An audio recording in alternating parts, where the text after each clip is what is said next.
Okay. Hi, good morning. Very good morning. अमन, भूपेंद्र, गरिमा, प्रेम, राजानल, कुछ तो बहुत सारे नाम ऐसे हैं जो बिल्कुल कॉमन दिखते हैं। दर्पण, अर्जुन, शिवा, सौरभ, मयंक, अनिरुद्ध, दुर्गा, आकांक्षा, अभय, शिखा, सुमित, डैनियल, नमन, जितेंद्र, शिव, सीमा, प्रार्थना, राजीव। बस थैंक यू वेरी मच। मेरे बातों से आप पे असर होता है सौरभ, बहुत खुशी की बात है। Chandrabhan, Sumit, Shiva, Vishal, all of you very good morning. और मुझे विश्वास है कि आप लोग पूरी ऊर्जा से और पूरी शक्ति से पढ़ रहे हो और अपना टाइम खराब नहीं कर रहे हो। 2 क्लासेस चल रही हैं आपकी, इतिहास और भूगोल। जो जीएस का मूल है, जो आधार है, वो क्या है? वो इतिहास और भूगोल है। कहीं भी जाओगे, पीटी में जाओगे, मेंस में जाओगे, तो ये जो जो व्यक्ति इतिहास और भूगोल में दमखम बनाता है उसका कभी पीटी फेल नहीं होता है। वो व्यक्ति अच्छा करता है पीटी में और मुख्य परीक्षा में भी बहुत अच्छा करेगा, ये मेरा विश्वास है। ओके, हम बस 2 सेकंड का समय लेंगे आपसे। और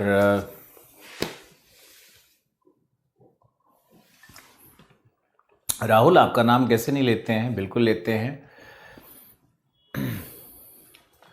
अगर आप आईएएस बन गए, मैंने एक बात कही थी आपसे, सब लोग ध्यान से सुनो, कि इस देश में अच्छे लोगों की कमी नहीं है। बहुत अच्छे लोग मिलते हैं मुझे, बहुत दयालु लोग मिलते हैं, बहुत लोग बहुत अच्छा करना चाहते हैं, ऐसे बहुत लोग मिलते हैं मुझे। लेकिन वो अच्छे लोग अच्छे पदों पर नहीं आ पाते हैं। अब उन लोगों को जो समझते हैं कि मैं अच्छा हूं, मैं कुछ अच्छा करना चाहता हूं, अगर हम डीएम बन गए, हम आईपीएस बन गए, हम पदाधिकारी बन गए, हम तहसीलदार बन गए, तो ये जो अन्याय है, ये जो एक चल रहा है देश में, बहुत भ्रष्टाचार और इन चीज़ों से मैं लड़ूंगा। तो ऐसा जो सोचता है उसको तो और एक्स्ट्रा पढ़ना चाहिए। योगेश, मैं आपका मैसेज पढ़ रहा हूँ, बहुत अच्छा लगा पढ़ करके। बिल्कुल सीमा, सेपरेट बैच होगा। रिंकू, आप रिक्वेस्ट करो। डैनियल, आप तो बहुत लिखते रहते हो, बहुत अच्छा लगता है आपको आपका लिखा हुआ देख के। राजकरण, पार्थ, कुंती, पीयूष, धर्मेंद्र, अनुज, शरण, प्रमोद, अक्षय, ऋषि, दीक्षा, सुमित, राजानल, आप बहुत बड़ी बात लिख देते हो मेरे लिए। तो हम ये कह रहे थे आपसे कि जो स्टूडेंट सोचता है कि वो सचमुच में अच्छा करना चाहता है, पहले तो अकेले बैठ करके सोचो कि क्या सचमुच में अच्छा करना चाहते हो। और अगर सचमुच में अच्छा करना चाहते हो तो निश्चित रूप से आपको ज़्यादा पढ़ने की आवश्यकता है। और आप ऐसे देखो कि हम लोग इतने छोटे फी में, दिल्ली के इतने अच्छे टीचरों का एक समूह वो आपके घर तक पहुंच चुका है। अब इससे ज़्यादा हम लोग जिम्मेदारी नहीं निभा सकते हैं। और ये आपको लाभ पहुंचाए, आपके जीवन में मार्गदर्शन करे, आप थोड़ा नॉलेजेबल भी बनो, आप बड़े पदों पर जाओ। हम लोगों को याद रखो न रखो कोई बात नहीं है, लेकिन आप राष्ट्र की सेवा में, समाज की सेवा में अगर सच में जुड़ना चाहते हो। बहुत सारे बच्चे लिखते रहते हैं कि सर मैं सोसाइटी के लिए कुछ करना चाहता हूँ, मैं ये करूँ, मैं वो करूँ। ऐसा कुछ नहीं है। जो लोग भी ऑनलाइन प्लेटफॉर्म के बारे में गलत अफवाह फैलाते हैं या गलत बात बोलते हैं, उनसे आपको बचते रहना है। हम लोगों ने कभी कोई अफवाह के आधार पर काम नहीं किया है। आप जितने भी देश में सक्सेसफुल आईएएस आईपीएस अधिकारी होंगे पिछले 15-20 वर्षों के, अगर आप आपके ज़िले में हैं तो मेरा ये एक अधिकार पूर्ण एक स्टेटमेंट है अभी जो सुनो आप लोग, कि आप अपने ज़िले के कभी डीएम से मिलोगे, कभी अधिकारियों से मिलोगे, तो आप एक बार ज़रूर चर्चा करना है कि आलोक रंजन को जानते हो क्या? आलोक रंजन से मैं भी पढ़ रहा हूँ। तो तो शायद आप अगर 4 लोगों से पूछोगे तो 1 या 2 व्यक्ति तो मेरे से पढ़ा हुआ या मेरे नोट्स पढ़ा हुआ या मुझे जानने वाला जरूर होगा। ये मेरा आत्मविश्वास है, क्योंकि हम भी भटकते हैं, कहीं कहीं जाते हैं तो वहाँ हम देखते हैं जितने लोग रहते हैं वो मुझे रिकॉग्नाइज करते हैं, या तो उनके बच्चे पढ़ रहे होते हैं या फिर उनके भाई बहन, या कहीं न कहीं से कोई लिंक जरूर निकल करके आता है सामने। तो आप लोग ये सब अफवाह में मत पड़ो कि हम लोग ऑनलाइन पे कम फी पे कुछ कम पढ़ाने वाले हैं और डेटा नहीं देंगे। आप लोग एक बात सुनो, हम प्रार्थना कर रहे हैं, आप एक बात सुनो, हम हाथ जोड़ करके प्रार्थना कर रहे हैं, आप मेरी एक बात सुनो। अफवाह से नहीं बचोगे तो जिंदगी तबाह कर लोगे तुम, क्योंकि समाज को कुछ ना कुछ तो कहना ही होता है। ये जो समाज है ना, ये जो लोग हैं, इनसे प्यार करो, लेकिन सुनो अपने मन की, सुनो अपने दिल की। और मैंने हमेशा अपने दिल की बात सुनी है, और मैंने अपने दिल की बात सुनी है ना, तो मैं खुश रहता हूं और मुझे कोई फर्क नहीं पड़ता है कि कौन क्या कह रहा है, क्योंकि समाज एक ऐसा है। हम एक उदाहरण देते हैं आपको। अब आप लोग ध्यान से मेरी एक छोटी सी कहानी सुन लो, क्योंकि आपके प्रश्न ऐसे आते हैं और मैं आपका मेंटर हूं, मैं आपका गाइड हूं। आप मुझे सिर्फ एक भूगोल के शिक्षक के रूप में मत देखो, मुझे आपके साथ और भी मनोवैज्ञानिक रूप से भी जुड़ना होगा, मुझे आपका शक्ति बनना होगा, मुझे आपको प्रेरणा भी देना होगा। तो कुछ बच्चे इसको समझ नहीं पाते हैं कि अगर 8 टीचर का एक समूह है तो उसमें एक व्यक्ति का रोल भूगोल पढ़ाने से या कोई विषय पढ़ाने से अलग होता है, उससे हट करके होता है। एक चीफ कोच होता है, एक चीफ मेंटर होता है। सारे शिक्षक बराबर ज्ञान के हैं, लेकिन एक रोल होता है, एक व्यक्ति का एक केंद्रीय भूमिका होती है। कैबिनेट ऑफ मिनिस्टर्स होते हैं, उसमें प्राइम मिनिस्टर होता है, ये तो आप समझते हो ना। तो वो एक भूमिका होती है। तो इसी भूमिका के कारण हम आपको कई बार कुछ सुनाने का कोशिश करते हैं, आपको बांधने का कोशिश करते हैं। हालांकि कुछ बच्चे इस पे कुछ उल्टा पुल्टा लिखते भी रहते हैं, फर्क नहीं पड़ता है मुझे, उनको ब्लॉक भी करवाया जा सकता है। खैर, आप सुनो। एक बार एक व्यक्ति, सुन रहे हो ना, एक बार एक व्यक्ति एक गधे के साथ पैदल जा रहा था। कई लोगों ने सुना होगा कहानी। जो कहानी सुने हो दोबारा सुनो, और जो नहीं सुने हो वो भी ध्यान से सुनो। तो एक बार एक व्यक्ति गधे के साथ जा रहा था। तो समाज, दुनिया, लोग, अब बाकी जो आसपास चल रहे थे, गांव वाले, पड़ोस वाले, उन्होंने कहा कि देखो कितना बड़ा गधा है कि गधा रहते हुए भी पैदल चल रहा है। सुना? गांव वाले ने कहा, लोगों ने कहा, समाज ने कहा कि देखो कितना बड़ा गधा है कि गधा रहते हुए पैदल चल रहा है। यह व्यक्ति सोचा कि समाज वाले सही कह रहे हैं। ये गधे पे बैठ गया और गधे पे बैठ करके चलने लगा। तो आगे जाने के बाद समाज के लोग फिर बोले कि अरे कितना आतताई है, ये गधे पे बैठ के चल रहा है, बेचारा पशु कितना पीड़ित हो रहा है इससे।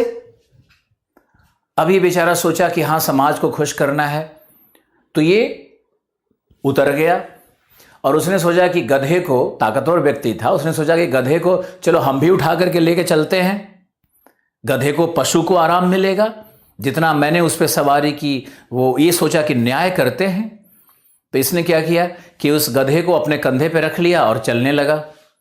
समाज फिर बोला, फिर हंसा कि देखो इस गधे को, कितना बड़ा गधा है कि अपने सर पे गधा लेके चल रहा है। व्यक्ति समझ गया। वैसे ही तुम समझ जाओ कि तुम कुछ भी करोगे ये समाज बोलेगा, कुछ भी करोगे तुम्हारे परिवार वाले भी बोलेंगे, तुम्हारे माता पिता भी बोलेंगे। वो चाहे अनचाहे सब लोग कोई न कोई ऐसा बात जरूर कह देता है जिससे आपके और मेरे मन में कष्ट का भाव उठेगा। और जब कष्ट का मन में भाव उठता है तो गुलजार की एक बात याद आ रही है मुझे कि तलवार और खंजर आपस में बहस कर रहे थे। मैंने कहा भी होगा, तलवार खंजर आपस में बहस कर रहे थे कि मैं तुमसे ज्यादा घातक हूं। वहीं कोने में शब्द मुस्कुरा रहा था, यानी शब्द से घातक कुछ नहीं होता है। तो ये समाज, ये परिवार, कई बार तो अपने लोग जिनको आप अपने कहते हो, ये भी आपको ऐसा शब्द घात देते हैं कि आप पीड़ित रहते हो, रोते हो, दुख का अनुभव करते हो। लेकिन आपको हमसे सीखना होगा, अपने मेंटर से सीखना होगा आपको, कि आपको समाज, परिवार और इन लोगों की जो बातें होती है उनमें से जो अच्छी बातें हैं, जो प्रेरणादायी बातें हैं, उनको लेना है, और बाकी जो बात कह रहे हैं उसको कहीं ना कहीं इग्नोर करने की आवश्यकता होती है। उसको कोई सुनने की जरूरत नहीं है, सिर्फ अपने मन की सुनो। और अच्छा कर्म करोगे तो उसका एक फल तो जरूर मिलेगा, उसका एक सफल कुछ न कुछ तो बहुत बड़ा मिलेगा ही मिलेगा आपको। लेकिन जब आप कर्म के साथ ईमानदारी नहीं करोगे तब आपको कुछ नहीं मिलेगा। तब आप भाग्यवान बनने लगोगे, भाग्य को कोसोगे, टीचर को गाली दोगे, कोचिंग संस्था को बोलोगे, और आप अपने अंदर कभी नहीं झांकोगे कि आपने क्या किया। अब मान लो कि मैंने शुरू किया ऑस्ट्रेलिया से, हिस्ट्री शुरू हुआ मॉडर्न इंडिया से, पलासी का युद्ध हुआ, क्या आपने याद किया? ब्रिटिश क्यों भारत में आए, क्या आपने सुना ध्यान से? क्या आपने लिखा कुछ? आपने जो मटेरियल आपको दिया गया, क्या आपने उसका अंडरलाइनिंग किया? आप अगर बेसिक चीजों को नहीं कर रहे हो, ऑस्ट्रेलिया को मैंने 3 बार डिवाइड किया, वीडियो दोबारा देखा, ऑस्ट्रेलिया में कोई फैक्ट आपको नहीं दिया, जनसंख्या का कोई आंकड़ा नहीं दिया, वो मैंने रिटन में दिया, पीडीएफ में दिया, उत्पादन का आंकड़ा नहीं दिया, आपको मैंने तथ्यों से बचाया। लेकिन आप में से कुछ मूर्ख ऐसे होंगे, हम जानते हैं जो मूर्ख बैठे हुए हैं यहां पे, गंवार जो होते हैं ना, वो बैठ करके यही सोच रहे होंगे कि इन लोगों ने ये नहीं बताया, वो नहीं बताया, ये नहीं किया, वो नहीं किया। अरे भाई, जो यूपीएससी में आएगा, जो पीसीएस में आएगा, उसके 60% की जिम्मेदारी, 70% की जिम्मेदारी हमारे क्लास से होगी, हमारे शिक्षकों के क्लास से होगी, और वो जिम्मेदारी सब लोग निभा रहा है। बाकी 40% आपको खुद मेहनत करना होगा। हम लोग पीडीएफ दे रहे हैं, उसको पढ़ो, उसमें से अपने विजडम से जो चीजें आपको लगती है कि अच्छी हैं, वो आपका आत्मा कहेगा, आप उसको ग्रहण करो। लेकिन तथ्य से बचो, फैक्ट रटने से बचो। जो मूर्ख हिमालय की ऊंचाई रट रहा है, जो नदी का नाम रट रहा है, फालतू नदियों का नाम रटे जा रहा है, जो उत्पादन रट रहा है, जो तांबा कितना किलो होता है ये रट रहा है, चोटी कैसी है ये रट रहा है, ये सब लोग ऐसे ही 5 साल बाद रटते हुए मिलेंगे। इसका यूपीएससी से, कंपटीशन से कोई संबंध नहीं है। ये बात अच्छे से हमारे छात्रों को समझ में आनी चाहिए। और मुझे आशा है कि आप में से बहुत सारे लोग मुझे बहुत प्यार कर रहे हो और बहुत अच्छे से सुन रहे हो। जो व्यक्ति आपके सामने खड़ा है ना, मैं अपने विषय में कुछ नहीं बोलना चाहता, लेकिन चूंकि आप कई बार ऐसा संशय भरा एसएमएस लिखते हो, तब मुझे बोलने की जरूरत पड़ जाती है। मुझे कई बार लगता है कि शायद आप जानते नहीं हो, फिर तो मुझे अपने बारे में कहने की जरूरत पड़ जाएगी। मुझे एशिया 1 मैगजीन ने, जो अंतर्राष्ट्रीय मैगजीन है, एशिया 1 मैगजीन, इंटरनेट पे एशिया 1 का देखना, 2016 में पूरे लवासना में, जहां ये ट्रेनिंग होता है, लाल बहादुर शास्त्री एकेडमी, वहां पे सर्वे करके मुझे सर्वश्रेष्ठ शिक्षक घोषित किया। मुंबई ताज होटल में बुलाया और मुझे सम्मानित किया। आज भी मैगजीन में मेरा नाम छपा हुआ है। और उस मैगजीन में देखोगे तो चारों तरफ बॉलीवुड के सितारे और बहुत सारे, जो अंबानी तक, नीता अंबानी तक का नाम सब छपा हुआ है, वहां भी मेरा नाम छपा। और ये मैंने, हमारे जैसे लोग ये सब मेहनत करके उत्पन्न करते हैं, न कि कोई और साधन से। तो आप लोग 1100 आईएएस का सर्वे मैंने नहीं किया हुआ है। 1100 आईएएस मैंने सर्वे करके नहीं बनाया है। मैंने तो कभी किसी बच्चे का फॉर्म नहीं रखा। आज तक वो दिन नहीं आया कि कोई बच्चा आईएएस में रैंक 2, 3, 4 आया हो और मैंने अपनी संस्था में बुलाकर उसको फूल दिया हो और साथ में फोटो खिंचवाया हो। मैंने कभी नहीं किया। मैंने कभी पोस्टर नहीं लगवाए। तो आप लोग मेरे जमीर को और मेरे स्वाभिमान को छुआ मत करो एसएमएस के द्वारा। आप लोग ध्यान रखा करो कि आप लोग सिर्फ यहां पढ़ने आए हो और जो बातें कही जा रही है, जो कोर्स का डिजाइन है, उसको फॉलो करना है। तुम लोग डिजाइन सिखाने की कोशिश मत करो। पढ़ाने की विधि किसी भी टीचर को बताने का कोशिश मत करो। कमी निकालने का कोशिश मत करो। हम फिर ये कह रहे हैं आपसे कि 60% तक ही सिलेबस कवर करेंगे, क्योंकि किसी टीचर की, किसी संस्था की हैसियत है ही नहीं कि वो 100% यूपीएससी को कवर कर सकता है। किसी की हैसियत नहीं है। हम लोग हैसियत वाले हैं तब ही हमारा हाल है। आपको पता होना चाहिए कि यूपीएससी अगर हम 4 स्टेप चलते हैं तो 5वां स्टेप कूदता है, हम 6 कूदेंगे तो 7वां कूदेगा। लेकिन फिर भी आपको अपने ताकत पे भरोसा रखना है ना। आप हमारे साथ 9 महीने की जर्नी पहले करो, उसके बाद निष्कर्ष निकालो, उसके बाद एसएमएस लिखा करो। आज क्लास में थोड़ा मूड इस तरह का बन गया कुछ लोगों का एसएमएस पढ़ने के बाद। कॉर्डिलेरा क्या है? कॉर्डिलेरा क्या है वो हम आपको बताएंगे, भूआकृति विज्ञान में बताएंगे। आपको मैंने वलित पर्वत बताया नहीं, आपको मैंने पर्वतों का प्रकार बताया नहीं। अभी आप बस एक शब्द तो सुनो, कॉर्डिलेरा। वैसे कई लोगों का ये चूंकि प्रश्न आ गया,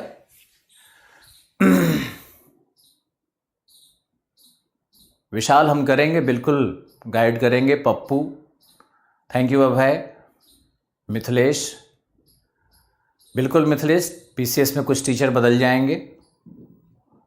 पीसीएस के बैच में आपको समझना होगा कि वहां करंट अफेयर का क्लास उतना नहीं मिलेगा, टेस्ट सीरीज नहीं मिलेगी उस लेवल का, क्योंकि ये सब आईएएस के लिए होता है। करंट अफेयर का प्रति वीक क्लास, इस शनिवार को करंट अफेयर का क्लास आने वाला है, आशीर्वाद जी का क्लास होगा। करंट अफेयर में हमारे पास 2 अच्छे टीचर हैं, एक आशीर्वाद जी हैं और दूसरा शरद त्रिपाठी हैं।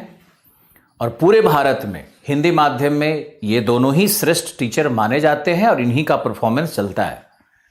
तो आप हमारे शिक्षकों के समूह जो बना हुआ है इसका सत्कार करो, सबके प्रति रेस्पेक्ट का भाव रखो, कोशिश करो कि हम इनसे कितना सीख सकते हैं। कॉर्डिलेरा के फॉर्मेशन पे आपको बस मैंने जो लिखवाया है उसका ध्यान करना है कि कोई भी पर्वत इस तरह से उसकी संरचना होती है। जो पर्वत की संरचना होती है वो इस तरह से होती है। जैसे ये हिमालय है, ये है तुम्हारा वृहत हिमालय, ये है आपका लघु हिमालय और ये है आपका शिवालिक। इतना तो सुना होगा बचपन से, आप लोग सब क्लास 10th का एग्जाम तो जरूर दिए होंगे। तो ये जो है ना, ये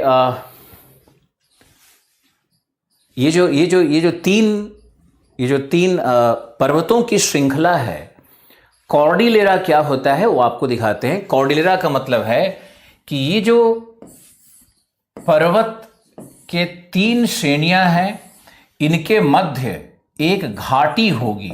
यहां देखो घाटी है, ये होती है अनुदैर्घ्य, ये अनुदैर्घ्य घाटी है। यहां भी देखो घाटी है, ये भी अनुदैर्घ्य घाटी है। यानी पर्वत के श्रृंखलाओं के बीच में यदि घाटी हो, लॉन्गिट्यूडनल वैली हो, तो कॉर्डिलेरा का वो पहला लक्षण है। दूसरा लक्षण होता है कि इसमें जो चट्टान होते हैं वो वलित होते हैं। वलित चट्टान कहां बनते हैं? जहां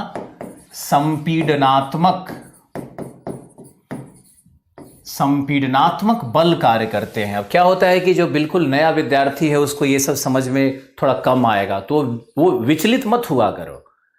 जो शब्द सीख रहे हो यही बहुत बड़ी चीज है।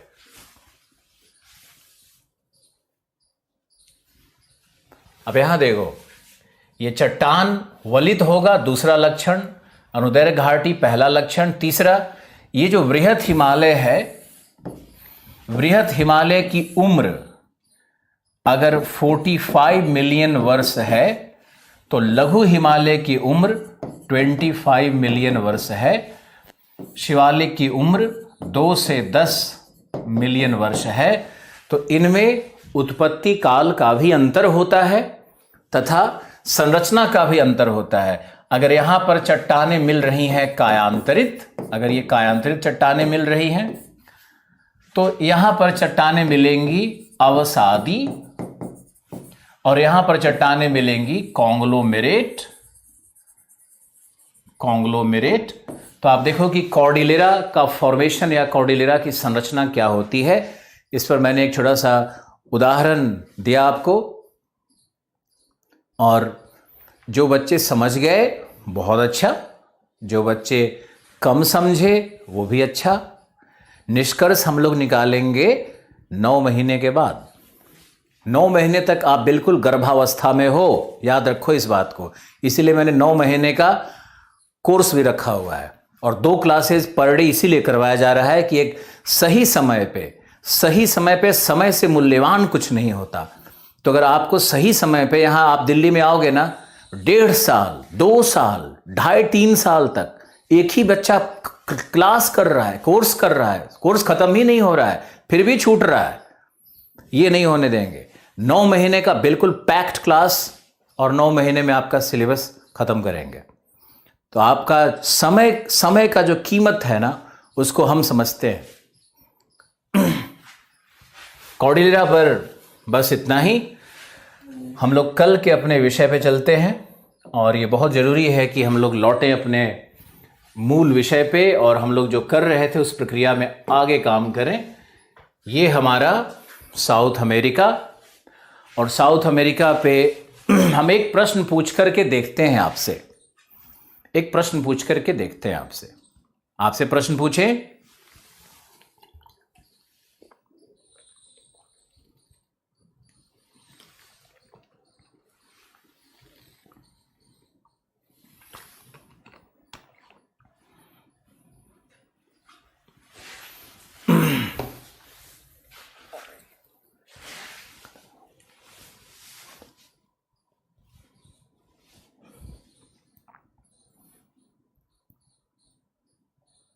प्रश्न पूछते हैं आपसे।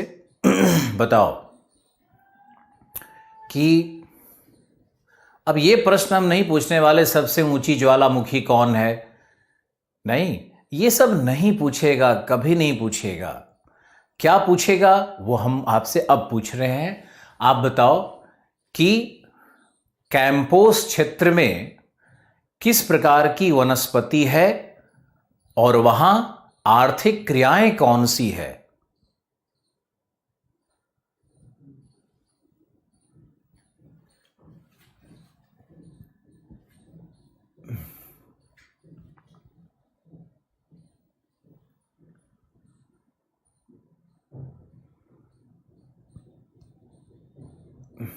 आपके उत्तर का इंतजार कर रहे हैं हम।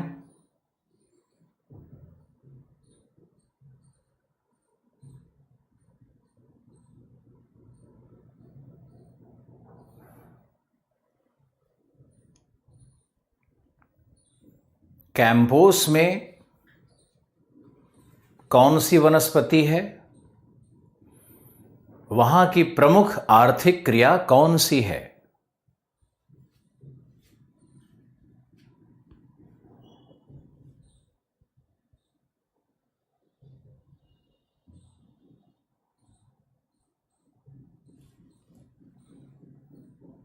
ये कोर्स 9 महीने तक चलेगी। 5 बार आपको देखने का राइट है, तो आप इस कोर्स को आगे चलाते रहो और आगे भी अगर ज्वाइन करना है तो आप ज्वाइन करते रहो। हमारे तरफ से पूरी स्वतंत्रता है। हम आपके साथ तब तक जुड़े हुए हैं जब तक आप आईएएस नहीं बन जाते हो या आप हिम्मत नहीं हार जाते हो। आप हम लोग से जुड़े हो और जुड़े रहोगे। इंटरव्यू प्रोग्राम तक भी जुड़े रहोगे। जब इंटरव्यू देने दिल्ली आओगे तो आपको हम सीधे ऑफिस में बुलाएंगे और वहां हमारे पास जो पैनल होगा उससे हम बात करेंगे।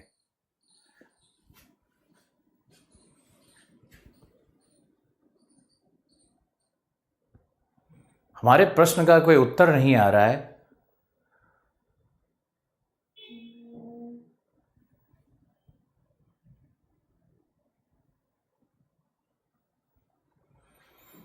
हमने आपसे पूछा कि कैंपोस क्षेत्र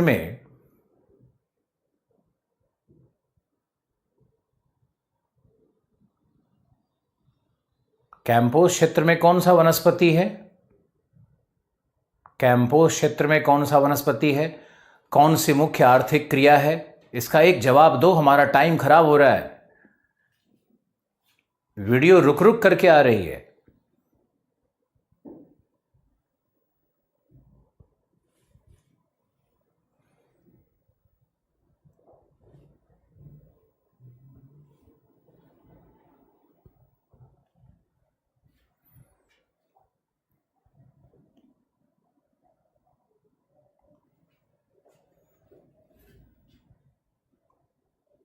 सवाना बिल्कुल सही। शिव आपका आ रहा है कमेंट।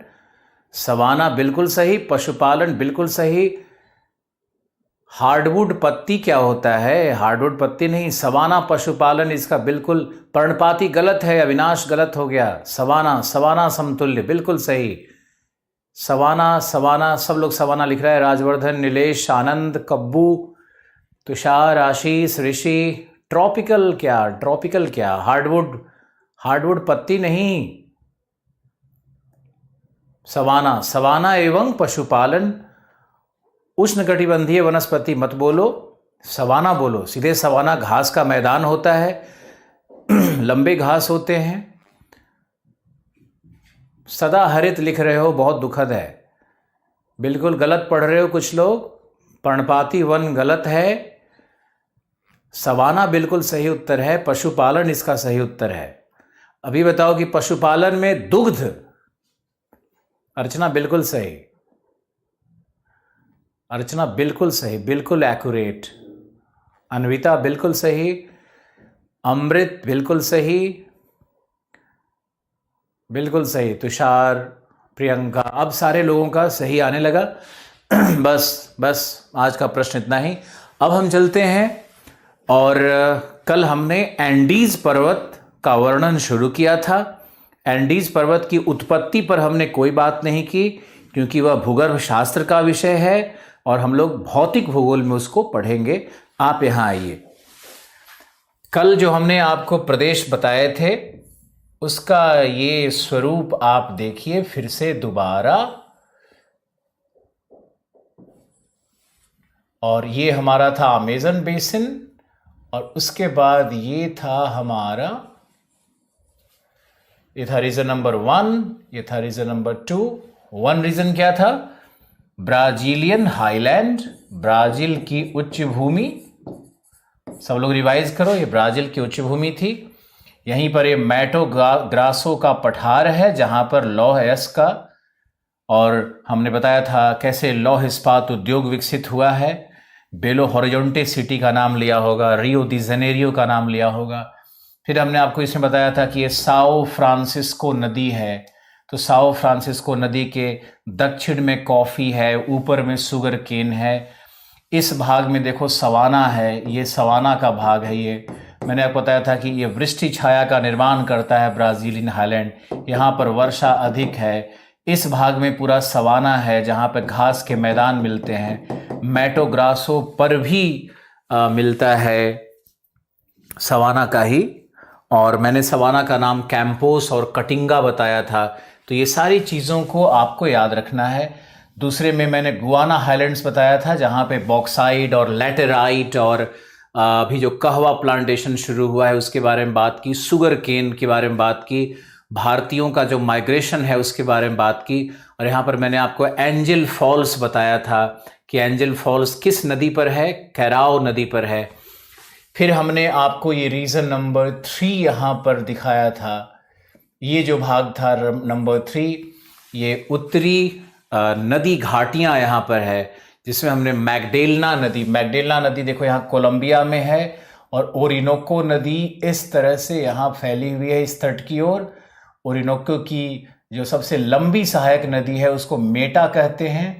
तो मेटा, ओरिनोको, मैगडेलना, इस तरह से ये बना हुआ है। यहीं पर है लेक मराकैबो, ये जो झील यहाँ पर दिख रहा है ये लेक मराकैबो है। लेक मराकैबो मैंने आपको बताया था कि यह एक लैगून है, और यहाँ पर कोल्टार का, एसफाल्ट का सबसे बड़ा भंडार है। और ये जो पूरा 3 जो ये बेसिन एरिया है, ये तेल से, हाइड्रोकार्बन से भरा हुआ है। यहाँ पर मैंने शेल गैस और शेल ऑयल की बात की, जो कि फ्यूचर हाइड्रोकार्बन्स हैं। तो ये आपको सब पुरानी बातें हैं जो आपको रिवाइज करनी है। कोलंबिया को मैंने कहा था कि कॉफ़ी प्लांटेशन का ये ब्राज़ील के बाद दूसरा सबसे बड़ा क्षेत्र है। इसके बाद हम लोग यहाँ पर आए थे, और ये अमेज़न बेसिन, ये जो अमेज़न बेसिन है, इस अमेज़न बेसिन का हमने अध्ययन किया था। ये था हमारा नंबर 4 या नंबर 3, 4 जो भी ऊपर नीचे हो गया हो। तो ये नंबर 4 हमारा अमेज़न बेसिन था। और इसके बाद हम लोग यहाँ पर अध्ययन कर रहे थे ये जो हमारा एंडीज पर्वत का जो ये श्रृंखला यहाँ बना हुआ है, इसका हम लोग अध्ययन कर रहे थे, बोलीविया के पठार वगैरह सब मिला करके। तो एंडीज का हमने डिवीजन किया था, सबसे ऊपरी भाग था, ऊपरी भाग ए हमने लिखा जो कि नॉर्दर्न कॉर्डिलेरा कहलाता है, बी है जो कि दूसरा है भाग सेंट्रल कॉर्डिलेरा कहलाता है, और थर्ड जो सी है वो है साउदर्न कॉर्डिलेरा, साउदर्न कॉर्डिलेरा है। और एकोंकागुआ यहाँ का उच्चतम शिखर है, अभी हम बात करेंगे उसके बारे में। तो बी के बारे में कल हमने बात की थी कि बोलीविया का पठार, टिटिकाका लेक, ये सब मैंने आपको कल बताया था। और एंडीज का जो मध्यवर्ती भाग है उसको शायद मैंने लिखवा भी दिया था। आज आप आओ एंडीज के तीसरे भाग पर, तीसरा भाग लिखो सी। शंभू हम तुम्हारा पढ़ रहे हैं, बिल्कुल पढ़ रहे हैं। बिल्कुल सही प्रमोद, बिल्कुल सही राहुल, अखिल बिल्कुल सही चल रहा है। ओके, अब आपको हम वीडियो रुकने का कंप्लेन आ रहा है, मैं एक सेकेंड देखता हूँ क्या हो रहा है।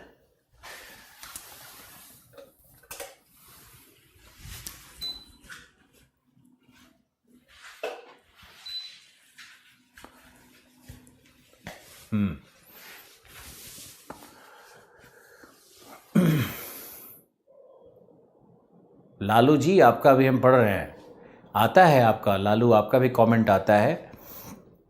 ओके, आप लोग अपना बहुत ध्यान से अब आज की पढ़ाई करते हैं। अभी हमारा जो चल रहा है डिस्कशन, ये कल के पढ़ाई का कंटिन्यूएशन है। अब शुरू करो और आप लिखो, आप लिखना शुरू करो। एंडीज का तीसरा भाग साउदर्न कॉर्डिलेरा, तो लिखो साउदर्न कॉर्डिलेरा, लिखो यह भाग एंडीज का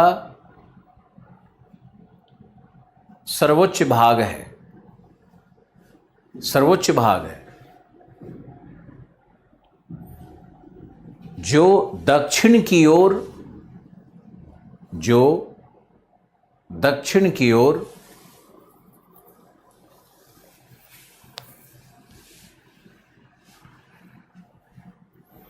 ऊंचाई से घटते क्रम में है, ऊंचाई से घटते क्रम में है। एंडीज के दक्षिण जैसे आप जाने लगोगे, एंडीज की ऊंचाई घटने लगती है। लिखो यहां सर्वोच्च शिखर, यहां सर्वोच्च शिखर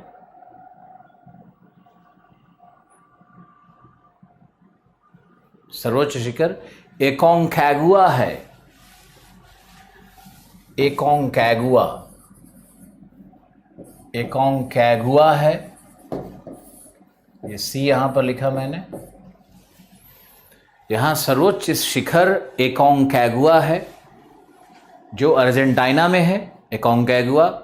और एक बहुत इंपॉर्टेंट बात, अगर दुनिया के सर्वोच्च शिखरों की बात की जाएगी तो 47 सबसे उच्च शिखर हिमालय में है, हिमालय में है 47।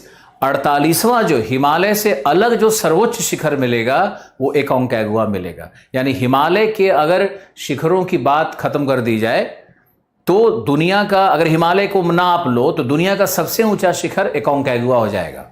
ओके, लिखो यह एक ज्वालामुखी है, एकोंकागुआ भी ज्वालामुखी है, सुषुप्त है।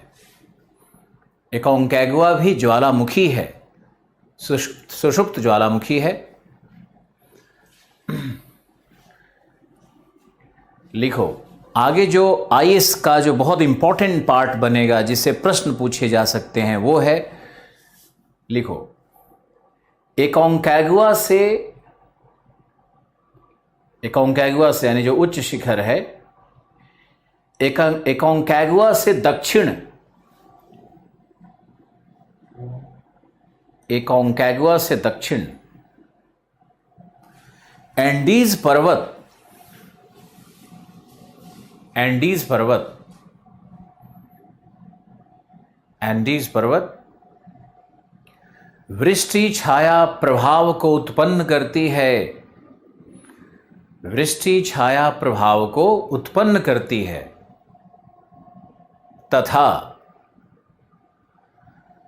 तथा समुद्री पछुआ पवनों तथा ओरिनोको में बिल्कुल सवाना घास है, बिल्कुल है ओरिनोको में सवाना घास।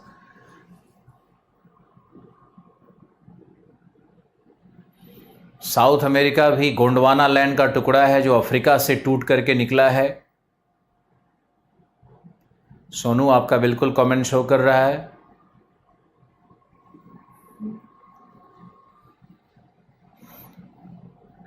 हाँ, क्या लिखवाया मैंने? वृष्टि छाया प्रभाव उत्पन्न करता है जिसके कारण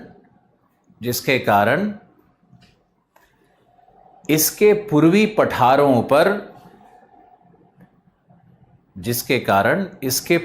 पठारों पर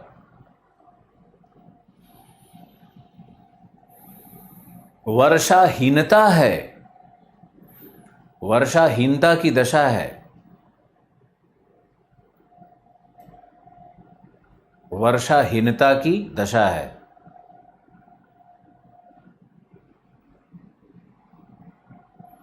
तथा वर्षाहीनता की दशा है तथा यहां पैटागोनिया की मरुभूमि प्राप्त होती है। ये बहुत इंपॉर्टेंट है। यहां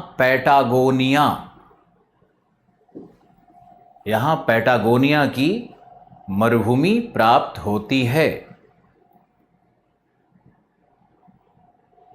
जो एक शीत मरुभूमि का उदाहरण है, जो एक शीत मरुभूमि का उदाहरण है, शीत मरुभूमि का उदाहरण है। अब आपको समझाते हैं मरुभूमि क्या है। हम लोग तो वैज्ञानिक भाषा का प्रयोग करते हैं, भाषण देते नहीं हैं। मरुभूमि का अर्थ है जहां वर्षा 25 सेंटीमीटर से कम। दूसरा, सापेक्षिक आर्द्रता, सापेक्षिक यानी RH रिलेटिव ह्यूमिडिटी, सापेक्षिक आर्द्रता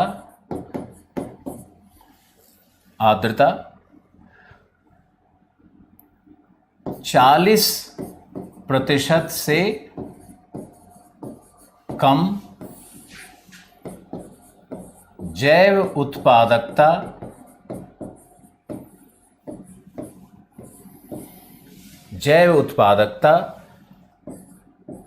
600 kg कैलोरी प्रति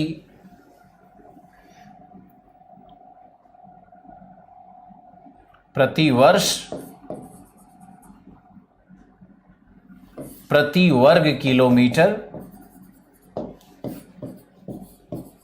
से कम। जो स्टूडेंट इस तरह से पढ़ेगा उसके आंसर राइटिंग में क्लास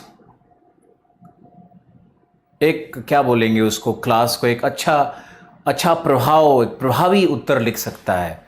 जैसे मान लो कि आप किसी से पूछोगे कि मरुभूमि क्या है, वो बोलेगा बालू है, गर्मी है, शुष्क है, लेकिन आपको कभी नहीं बता पाएगा कि मरुभूमि की वैज्ञानिक परिभाषा क्या होती है। हमारे क्लासों से निकल करके वीडियो में आ रही है चीज़ें। अब आप देखो मरुभूमि किसको कहते हैं। मान लो किसी भी मरुभूमि पे आपको लिखना है, मान लो आप राजस्थान के हो, राजस्थान की मरुभूमि पे प्रश्न आ गया। मान लो कि थार मरुभूमि पे प्रश्न आ गया, सहारा पर प्रश्न आ गया, अटकामा पे प्रश्न आ गया, कोई भी मरुभूमि पे प्रश्न आ जाए, आप इन 3 बातों को जरूर लिखोगे। पहला क्या लिखोगे? वहां वर्षा 25 सेंटीमीटर से कम होती है। दूसरा, सापेक्षिक आर्द्रता 40% से कम होती है, यानी वायु में 40% जलवाष्प रहेगा, उससे कम रहेगा, उससे ज़्यादा नहीं होगा। 100% जलवाष्प होने पे तो वर्षा हो जाएगी। तो इसलिए आपको ध्यान रखना है कि सापेक्षिक आर्द्रता क्या है। और तीसरा, जो वहाँ जैव उत्पादकता है वो प्रति वर्ग किलोमीटर प्रति वर्ष 600 कैलोरी से भी 600 केजी कैलोरी से भी कम होती है। अगर ये 3 क्राइटेरिया आप याद रखोगे तो मरुभूमि पर कभी भी प्रश्न आ जाए, एग्जामिनर इन 3 चीज़ों को देख करके बहुत ही खुश होगा कि लड़का कितना रिसर्च करके आया हुआ है और तीनों साइंटिफिक क्राइटेरिया बता रहा है। तो ऐसे करना है आपको इसी तरह से हम फॉर्मूला देते रहेंगे। आपको हमने कॉर्डिलेरा पर लिखवाया, हमने आज आपको मरुभूमि का बताया क्राइटेरिया क्या होता है। अब मरुभूमि क्या है कि मरुभूमि 2 प्रकार का होता है। मरुभूमि यानी डेजर्ट 2 प्रकार का होता है। पहला होता है गर्म मरुभूमि, या इसको उष्ण मरुभूमि कहते हैं। दूसरा होता है शीतोष्ण या शीत मरुभूमि। शीत शायद दीर्घ होगा, ओके। हमारे स्पेलिंग मिस्टेक्स पे कमेंट नहीं करना है। हम लोग इंग्लिश मीडियम में पढ़े तो थोड़ा कहीं ना कहीं कुछ कमी रह जाती है हिंदी माध्यम में, वो आप सुधार लोगे। गर्म मरुस्थल या उष्ण कटिबंधीय, अब जो गर्म मरुस्थल होता है ये होता है 30 डिग्री से 30 डिग्री के मध्य होगा। ये 30 डिग्री से 10 डिग्री 10 डिग्री नॉर्थ और 30 डिग्री से 10 डिग्री साउथ, यानी दोनों गोलार्ध में ये मरुभूमि इन अक्षांशों के बीच लगभग होता है। कोई मरुभूमि 35 तक भी जा सकता है, तो उसमें ज़्यादा बहस की ज़रूरत नहीं है ना। 10 डिग्री से 30 डिग्री के बीच में ये मरुभूमि प्रदेश मिलने की संभावना रहती है। और ये सारे गर्म मरुभूमि जो होते हैं ये किस तट पर होंगे? ये सारे होंगे पश्चिमी तट पर। पश्चिमी तट पर ये सारे मरुभूमि होते हैं। और गर्म मरुभूमि का जो उदाहरण है वो है सोनोरान, मोहावी, लिखते हैं जे, पढ़ते हैं एच। सोनोरान और मोहावी ये तुम्हारा है नॉर्थ अमेरिका में। फिर है अटकामा। अटकामा कहाँ है? साउथ अमेरिका में। फिर है अफ्रीका में सहारा और नामिब और कालाहारी, ये 3 मरुभूमि है। ये तीनों मरुभूमि है अफ्रीका में। ये तीनों अफ्रीका का मरुभूमि है। नॉर्थ अमेरिका में सोनोरान और मोहावी, एच जे लिखते हैं, एच पढ़ते हैं। सोनोरान और मोहावी नॉर्थ अमेरिका में है। साउथ अमेरिका में अटकामा मरुभूमि है, गर्म मरुस्थल की बात की जा रही है। और गर्म मरुस्थल में अफ्रीका में सहारा, नामिब, कालाहारी है। मुझे आशा है आप लिख रहे होगे और आप बहुत ध्यान से देख भी रहे हो और लिख भी रहे हो, उसको नोट डाउन भी करना है। और अगर यहाँ मिस हो जाए तो 5 बार वीडियो रिवाइज करके आप किसी दोस्त को उधार मत दो कि एक बार हम एक बार तुम देखोगे, बहुत मुसीबत होगी तुम्हारे लिए, पछताओगे तुम। चीन में भी पड़ता है। इसके अलावा चौथा में है टकला मकान। टकला का वैसे ही मतलब, टकला क्या होता है? टकला मतलब गंजा, तो टकला मकान डेजर्ट है, ये भी चाइना में है। तो ये जो टकला मकान है, गोबी है, Kyzylkum, Karakum, Iranian desert, Patagonia desert, ये सारे जो मरुभूमि हैं इनके उत्पत्ति का एक ही कारण है कि ये महाद्वीपों के मध्य भाग में अवस्थित है। जहां समुद्री वायु का प्रभाव नहीं होता, जहां आर्द्रता प्रवेश नहीं कर पाती, तो महाद्वीपों का ये आंतरिक भाग मरुभूमि बन जाता है। चूंकि यह समशीतोष्ण जलवायु में है तो यहां शीतकालीन तापमान 0 डिग्री होगा। तो शीतकालीन तापमान 0 डिग्री होने का मतलब है कि यह शीत मरुभूमि है, जबकि उष्णकटिबंधीय मरुभूमि में तापमान 18 डिग्री से ऊपर ही रहता है शीतकाल में भी। अगर इसका हम तापमान का देखेंगे तो गर्म मरुस्थल में शीतकालीन तापमान, विंटर टाइम टेम्परेचर क्या होगा, 18 डिग्री से सेंटीग्रेड से ऊपर। और शीत में हम लोग देखेंगे तो यहां विंटर टाइम टेम्परेचर क्या होगा, 0 डिग्री से कम। ये 0 डिग्री या 0 डिग्री से कम विंटर का तापमान हो जाता है। तो हम लोग दोनों मरुभूमि के अंतर को भी समझने का कोशिश करना है। मरुभूमि क्या है ये समझना है, मरुभूमि कितने प्रकार के हैं ये समझना है, दोनों मरुभूमि की अवस्थितियां कहाँ है ये याद रखना है, दोनों का अक्षांश क्या है याद रखना है, दोनों की स्थिति कैसे है, महाद्वीप के पश्चिमी किनारे पे कौन है और मध्य भाग में कौन है ये भी समझना है, और दोनों की उत्पत्ति के कारणों को भी समझना है। तो मैंने जो ऑस्ट्रेलिया के मरुभूमि के उत्पत्ति के कारकों को बताया था, वही कारक सभी उष्णकटिबंधीय मरुभूमि के कारक होंगे, आपको याद रखना है। और जितने भी शीत मरुभूमि होंगे, उन शीत मरुभूमि की उत्पत्ति का कारण है कि वह महाद्वीपों के मध्य भाग में है, जहां समुद्री पवन, समुद्र की आर्द्रता कभी प्रवेश नहीं कर पाती, इसलिए वो मरुभूमि बन जाते हैं, वहां वर्षाहीनता की दशा बनती है। अब आपको याद रखना है कि महाद्वीपीयता क्या है, प्रश्न ही आ सकता है, महाद्वीपीयता क्या है, कॉन्टिनेंटैलिटी क्या है। अगर एक प्रश्न हम बनाना चाहें तो बना देंगे कॉन्टिनेंटैलिटी क्या है और कॉन्टिनेंटैलिटी का जलवायु पर क्या प्रभाव पड़ता है। तो इसका उत्तर क्या होगा, कॉन्टिनेंटैलिटी क्या है, महाद्वीप का वह मध्य भाग जो समुद्र से अति दूरी पर है, जहां समुद्री पवनों का, आर्द्रता का प्रभाव नहीं होता, और इस भाग में मरुभूमिकरण हो जाता है। मैंने बहुत सारा उदाहरण आपको दिया। भारत में अगर आप लेह लद्दाख पे जाओगे तो यह भी एक शीत मरुभूमि का उदाहरण है। हम लोग अगर भारत में चलेंगे तो भारत में भी शीत मरुभूमि है। भारत में अगर आएंगे तो लेह और लद्दाख, लेह लद्दाख शीत मरुभूमि का उदाहरण है। तो आप शीत मरुभूमि को पढ़ो भारत के परिप्रेक्ष्य में भी।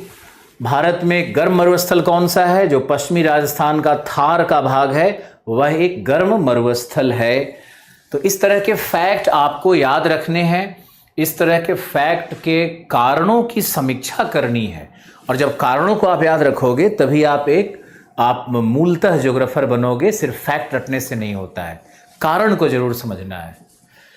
अखिलेश, मैं आपको सुन पा रहा हूं।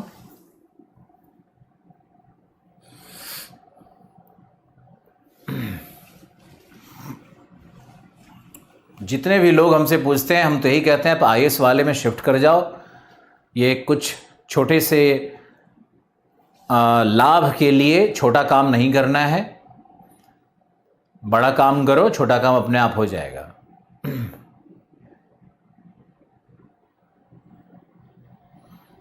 वीडियो में शायद प्रॉब्लम आ रहा है, ऐसा कुछ लोग लिख रहे हैं।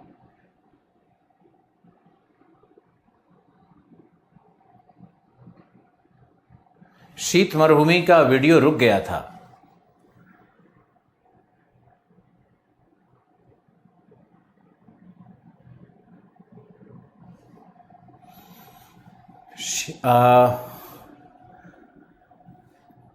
शीत मरुभूमि और गर्म मरुस्थल, कोल्ड डेजर्ट को फिर से बताइए, कई लोग लिख रहे हैं। तो आपको हम दोबारा बताते हैं क्योंकि शायद वीडियो शीत मरुभूमि दोबारा बताते हैं। आप लोग कभी कष्ट का अनुभव नहीं करो, मुझे 10 बार बताने में कभी परेशानी नहीं होती, हम बहुत खुशी से बताते हैं। कुछ लोग लिख रहे हैं कि वीडियो बाद में चला करके देख लेंगे। हाँ, देख सकते हो, अभी भी एक बार देख लो, देख लो। मैंने कहा कि शीत मरुभूमि के उत्पत्ति का कारण है महाद्वीपीयता, महाद्वीपीयता का अर्थ है जहाँ समुद्री पवनें प्रवेश नहीं कर पाती, अतः आर्द्रता प्राप्त नहीं होती। महाद्वीपों का ये मध्य भाग होता है जहाँ वर्षाहीनता के कारण मरुभूमिकरण हो जाता है। बहुत छोटी सी बात बताई मैंने। शीत मरुभूमि में चूंकि यह 30 से 60 डिग्री अक्षांशों के मध्य प्राप्त होता है, इसलिए इस मरुभूमि में शीतकालीन तापमान 0 डिग्री हो सकता है, जबकि गर्म मरुस्थल में तापमान 18 डिग्री से ऊपर शीतकाल में भी रहता है।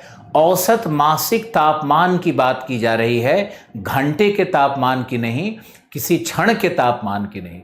औसत मासिक तापमान जो विंटर का होगा, जो सबसे ठंडे महीने का तापमान होगा, जनवरी का तापमान होगा। जनवरी को सबसे ठंडा महीना माना जाता है। तो जब भी हम लोग तापमान की बात करते हैं तो मासिक माध्य तापमान की बात करते हैं। पूरे महीने का जो माध्य तापमान होता है विंटर में, जनवरी में, वो 0 डिग्री तक हो सकता है। शीत मरुभूमि में 18 डिग्री से ऊपर ही रहेगा या 18 डिग्री रहेगा उष्ण मरुभूमि में, गर्म मरुभूमि में। मुझे आशा है कि आप अक्षय बिल्कुल लैपटॉप पे नहीं देख सकते हो, क्योंकि बड़ा चोर बाजारी का एरिया है और बहुत सारे लोग पीछे पड़ जाते हैं कि अब इनके क्लासेस को बाहर निकालो, हैकिंग करो।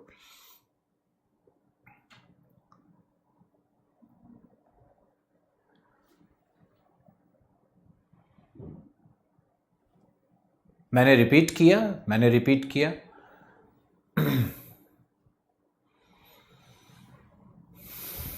वीडियो क्यों खराब आ रहा है समझ में नहीं आ रहा है। बाकी यहाँ तो बहुत अच्छा चल रहा है और कई लोगों का बहुत अच्छा चल रहा है। चलो इसका आप लोग वीडियो देख लेना। इसका वीडियो हम लोग लोड करेंगे तो शायद आपको बहुत अच्छा दिखेगा। वीडियो में बफरिंग आ रहा है।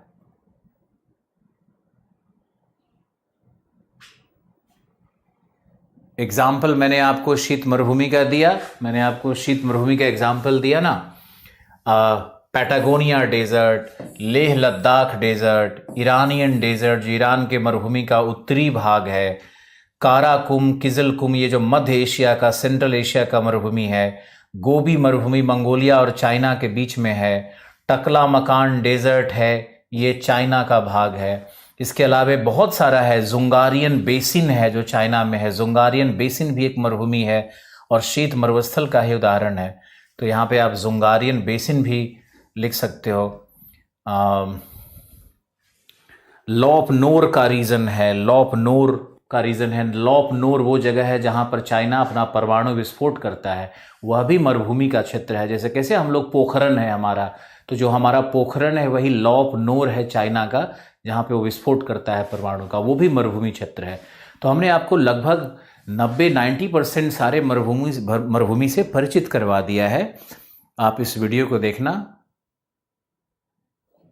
आप लोग लिख रहे हैं कि वीडियो ठीक है, तो हो सकता है कि कुछ लोगों का अपना भी नेटवर्क का प्रॉब्लम रहा हो। कोई बात नहीं है। आप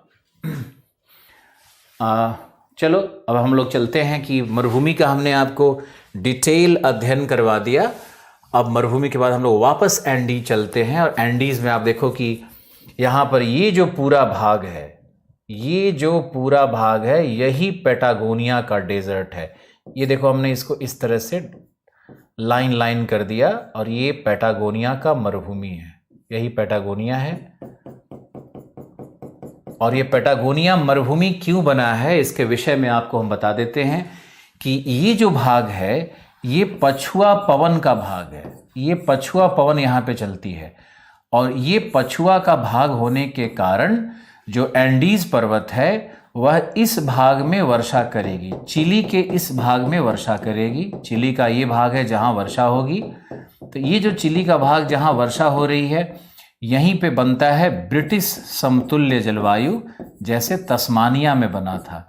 तो ब्रिटिश समतुल्य जलवायु यहाँ बनेगा। इस भाग में, चिली के इस भाग में ब्रिटिश समतुल्य जलवायु बनेगा। और दूसरे भाग में आओगे तो यहाँ पे क्या हो जाता है, वृष्टि छाया। भूगोल के कॉन्सेप्ट्स को समझते रहना है। वृष्टि छाया है जहाँ पे, क्योंकि जो आर्द्र पवन है वो यहाँ टकरा करके इंडीज से पश्चिमी भाग पे वर्षा करेगी, पूर्वी भाग पे वर्षा नहीं होगी, तो वहाँ वृष्टि छाया बनेगा। इसीलिए यहाँ पर पैटागोनिया की मरुभूमि का निर्माण हुआ है। अब आगे लिखो लिखो कि पैटागोनिया एक पर्वत पादीय पठार है। पैटागोनिया दिख रहा है प्रियंका? पैटागोनिया एक पर्वत पादीय पठार है। जो पर्वत के चरण यानी पर्वत से लगा हुआ उसके पाद क्षेत्र में पठार हो उसको पर्वत पादीय पठार कहते हैं। अब हमने एक शब्द बोला पठार, है ना? तो अब पठार शब्द की भी व्याख्या करके देखते हैं। ऐसे ही ज्योग्राफी सीखोगे आप धीरे धीरे करके। तो हम चलते हैं कि भाई पठार क्या है। पठार क्या है? तो पठार की जो सामान्य ऊंचाई होती है वो 300 मीटर से अधिक होनी चाहिए।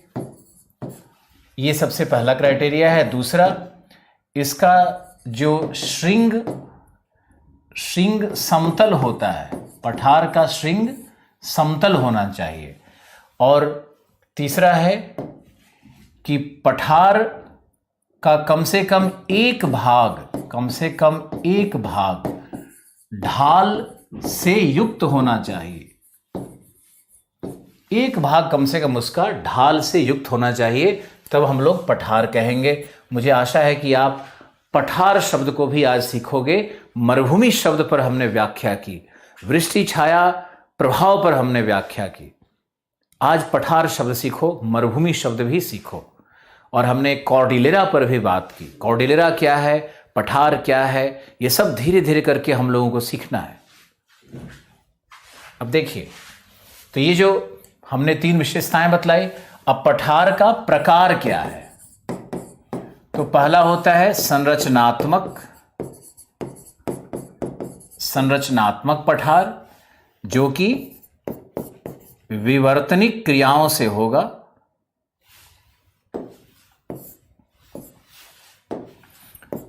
विवर्तनिक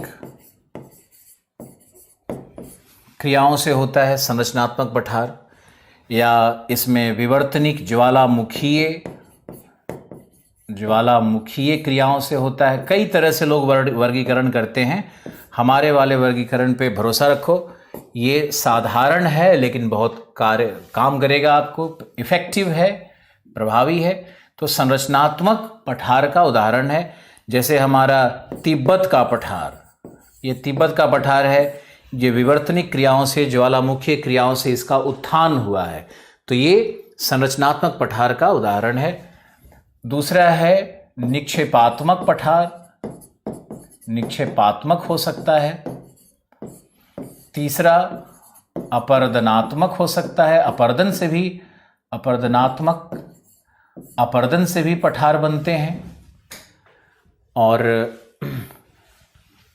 चौथा होता है, ये उत्पत्ति के आधार पर है। इसको हम लोग प्रकार को मानेंगे कि ये उत्पत्ति के आधार पर ये पठार होते हैं, संरचनात्मक, निक्षेपात्मक और अपरदनात्मक।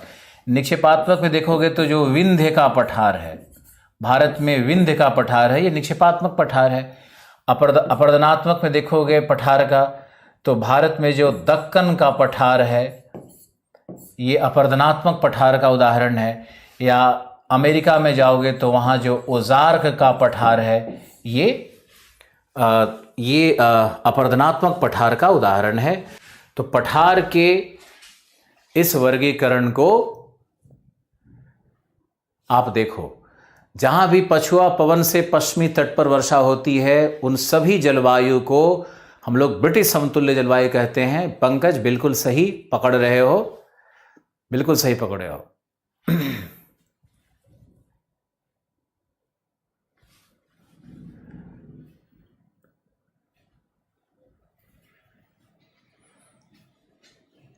शीत मरुभूमि का वीडियो फॉरवर्ड हो गया है।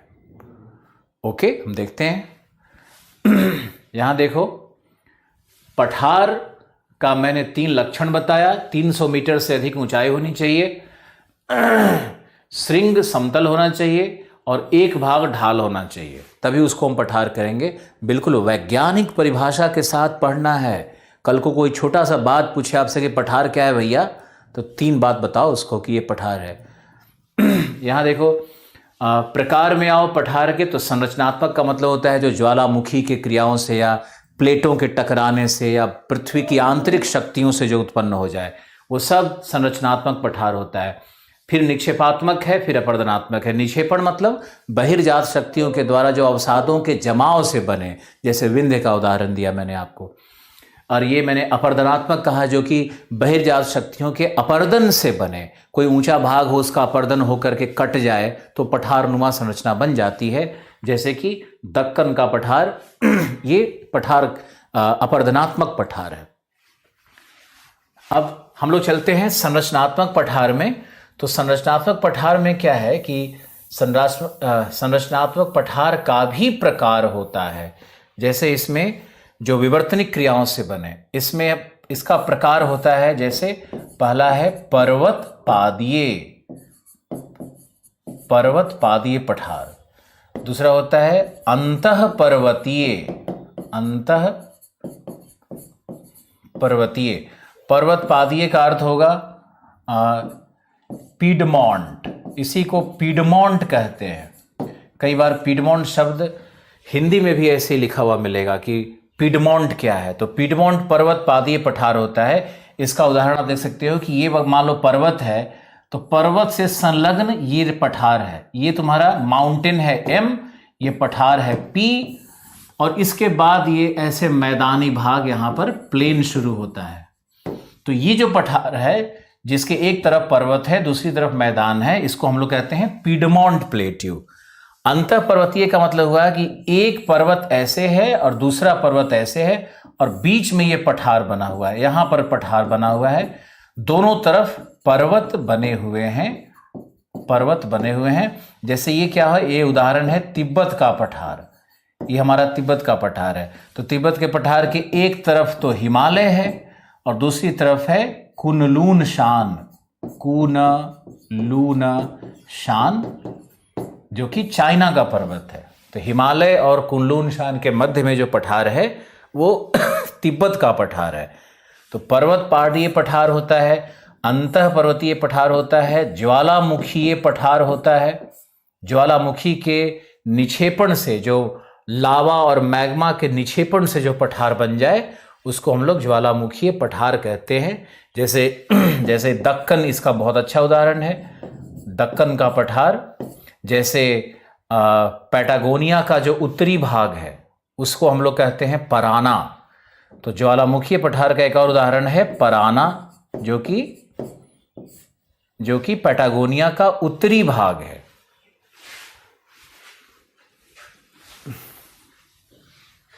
पर्वत पादीय का पीडमोंट। पठार को फिर से सुनो। पठार के 3 लक्षण: 300 मीटर से अधिक ऊंचाई, श्रृंग समतल, एक भाग ढालनुमा। कम से कम चारों तरफ से ढाल हो सकता है, लेकिन कम से कम एक भाग ढालनुमा जरूर होना चाहिए, वो पठार है। पठार का 3 वर्ग मैंने उत्पत्ति के आधार बताया: संरचनात्मक, निक्षेपात्मक और अपर्दनात्मक। उसके उदाहरण दिए। संरचनात्मक में पुनः मैंने विभाजन किया कि भाई पर्वत पादीय पठार क्या है। जो पर्वत, इसका उदाहरण मैंने देखो यहां दिया, पीडमोंट इसका अंग्रेजी है, और M ये पर्वत है हमारा, माउंटेन ये पठार है हमारा, और इसके बाद प्लेन है। तो ये पर्वत पादीय पठार यही है तुम्हारा पर्वत पादीय पठार। अब अंतः पर्वतीय है, तो अंतः पर्वतीय का उदाहरण मैंने ये दिया, हिमालय और कुनलून के बीच में तिब्बत का पठार है, ये अंतः पर्वतीय पठार है। इसको हम लोग अंग्रेजी में कहेंगे इंटरमाउंटेन प्लेट्यू। इंटरमाउंटेन को माउंटेन भी लिखते हैं और मोन्टाने भी लिखते हैं, दोनों शब्दों का प्रयोग होता है। कभी भी मुझे करेक्ट करने की कोशिश ज्यादा नहीं करना है, ध्यान रखना है इस बात का, या कोई विवाद नहीं करना है बैठ करके सर ने ये लिखवा दिया। इंटरमाउंटेन MONTANE भी होता है और माउंटेन भी होता है, दोनों शब्द प्रचलित हैं। इंटरमाउंटेन प्लेट्यू कहते हैं उसको, दो माउंटेन के बीच का पठार। फिर मैंने कहा ज्वालामुखी निक्षेप से जो मैग्मा और लावा के निक्षेप से बनता है उसको दक्कन का पठार उसका उदाहरण है। और दूसरा उदाहरण मैंने पराना बताया, जो पराना पैटागोनिया का जो उत्तरी भाग है उसमें पराना का पठार मिलता है। वो पराना का पठार है, वहाँ बैसाल्ट का जमाव है। ईरान के पठार पे भी बैसाल्ट का जमाव है। ऐसे ही आइसलैंड में एंट्रिम प्लेट्यू है। आइसलैंड में नॉर्दर्न आयरलैंड में, आइसलैंड में नहीं, नॉर्दर्न आयरलैंड है ना, उत्तरी आयरलैंड, वहाँ पर एंट्रिम का पठार है। वह भी बैसाल्ट के जमाव से ही बना हुआ पठार है। वह भी ज्वालामुखी पठार का उदाहरण है। तो आपको बहुत सारे उदाहरण मिलेंगे पूरे विश्व के मैप करने के दौरान। और ये सारे कॉन्सेप्ट्स हम आपको क्यों बता रहे हैं, क्योंकि अभी तो हमारा भूगोल, प्रादेशिक भूगोल, संरचनात्मक भूगोल शुरू हुआ है। अभी तो हमने ऑस्ट्रेलिया किया है, अभी हमने साउथ अमेरिका किया है। अब जब हम लोग जाएंगे बड़े बड़े कॉन्टिनेंट में, अफ्रीका में और कहीं कहीं, तो ये कॉन्सेप्ट्स आपको लेकर के जाना है आगे। ओके ओके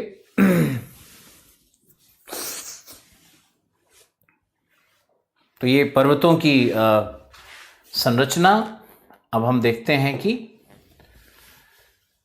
हमारे पास ये पेजेस हैं सारे लिखे हुए। मैंने आपको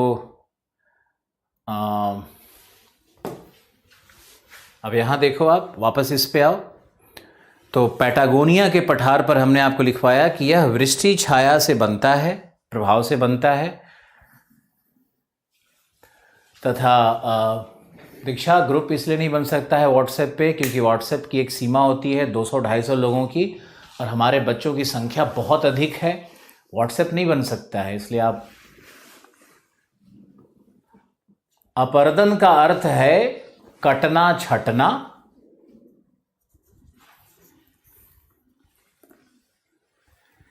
निक्षेपात्मक, अपर्दनात्मक में अंतर क्या है? निक्षेपण का मतलब है जमाव, अवसादों का जमाव। अपर्दनात्मक का अर्थ है किसी पर्वत का, किसी उच्च भाग का अपर्दन। टेलीग्राम में हमारा ग्रुप बना हुआ है, आलोक रंजन करके टेलीग्राम में ग्रुप बना हुआ है, आप उसको ज्वाइन कर लो। हम उस पर कुछ आएंगे, कुछ बोलेंगे।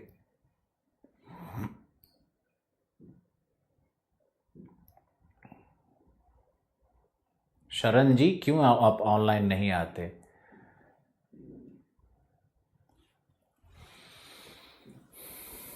टेलीग्राम तो बना हुआ है, हमारा ग्रुप बना हुआ है। आप सर्च करोगे टेलीग्राम में आलोक रंजन करके तो आपको मिल जाएगा। आप उस ग्रुप को ज्वाइन करो। निक्षेपात्मक का अर्थ है रुचि, जहां पे अवसादों का जमाव हो। नहीं, लाइव के बाद 5 वीडियो फ्री दे देंगे। लाइव के बाद 5 वीडियो फ्री दे देंगे। करंट का मटेरियल बिल्कुल मिलेगा, बिल्कुल मिलेगा। शनिवार से आपका करंट का क्लास भी होगा और मटेरियल मिलना शुरू हो जाएगा।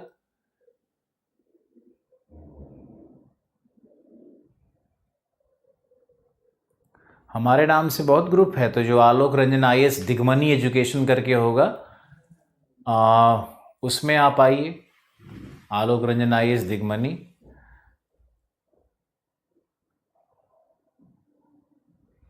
पूर्वा पवन कैसे चलता है बाद में बताए जाएंगे। मैसेंजर पर बिल्कुल हैं। करंट की टाइमिंग रहेगी 1:30 वाला। वो आपको हम टेस्ट कैसे लिया जाएगा आप चिंता मत करिए। पहला टेस्ट जब आपके पास PDF के फॉर्म में पहुंचेगा तो आप समझ जाओगे कैसे लिया जाएगा। Thank you Rajkaran. ओके, बस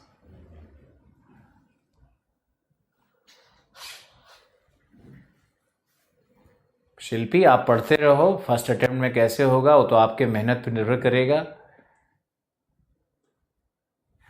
ओके, चलो हम लोग यहां देखते हैं। पैटागोनिया पे लिखो, पैटागोनिया पे आगे लिखो, लिखो लिखो पैटागोनिया का उत्तरी भाग पैटागोनिया का उत्तरी भाग बैसाल्ट के लावा से निर्मित है।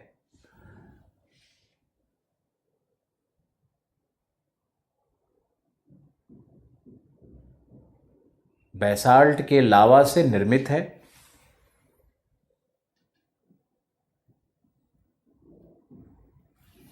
जिससे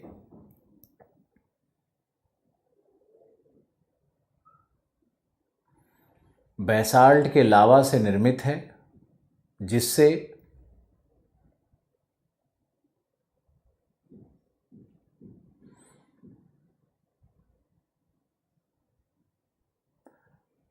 यहां काली मृदा का विकास हुआ है।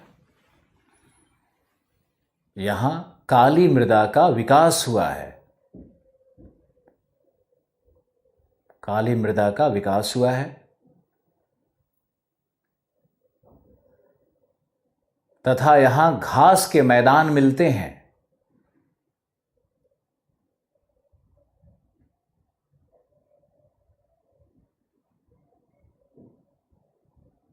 तथा यहां घास के मैदान मिलते हैं,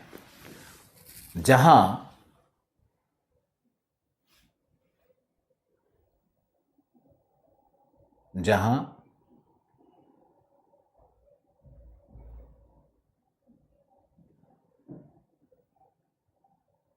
भेड़ पालन एवं लामा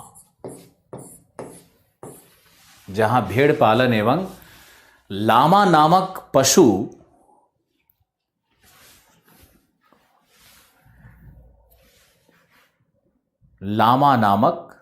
पशु का पालन किया जाता है।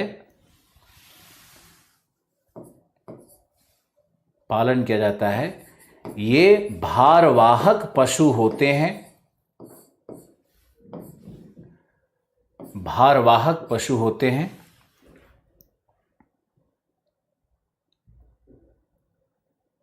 ये भारवाहक पशु होते हैं तथा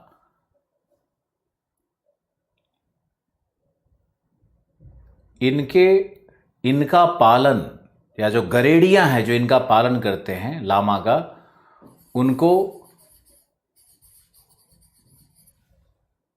गौचोज कहते हैं। GAUCHOS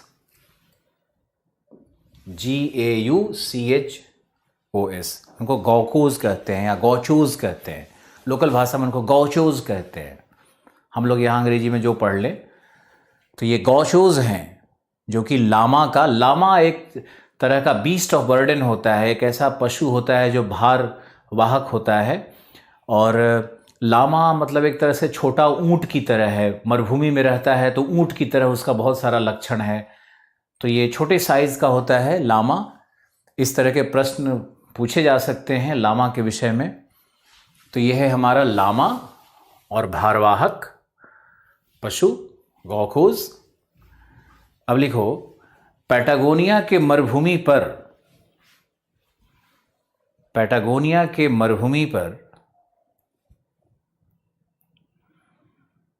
पोटाश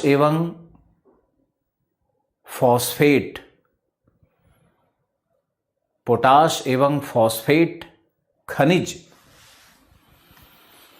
के भंडार मिलते हैं।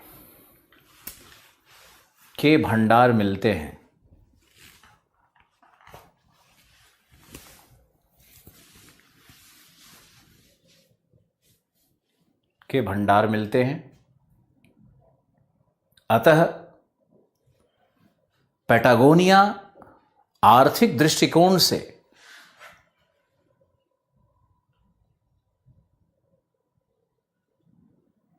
अवसाद का मतलब होता है जो कटी छटी मिट्टी है, जो पहाड़ से टूट टूट करके गिरता है, उसको अवसाद कहते हैं।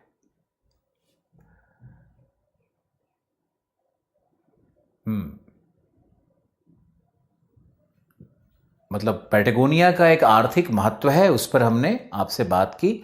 तो पैटागोनिया पे एक आप छोटा सा प्रश्न तैयार कर सकते हो, छोटा सा प्रश्न लिख सकते हो।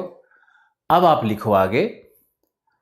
अगला हमारा जो एंडीज है, वो एंडीज का एक अंतिम पैराग्राफ लिखवाने का मन कर रहा है मेरा। आपने एंडीज को 3 भागों में बांटा और तीसरे भाग में हमने पैटागोनिया को भी ले लिया था। अब आप लिखो कि एंडीज पे एक छोटा सा पैराग्राफ लिखो। एंडीज दुनिया का सबसे लंबा पर्वत है, ऊंचा नहीं, दुनिया का सबसे लंबा पर्वत है, लंबाई सबसे अधिक है, यानी नॉर्थ टू साउथ इसकी जो लंबाई है वो सबसे अधिक है। लिखो, यह एक नवीन वलित पर्वत का उदाहरण है, यह एक नवीन वलित पर्वत का उदाहरण है, नवीन वलित पर्वत का उदाहरण है जिसमें ज्वलंत ज्वालामुखी सर्वाधिक मिलते हैं, सर्वाधिक मिलते हैं, क्योंकि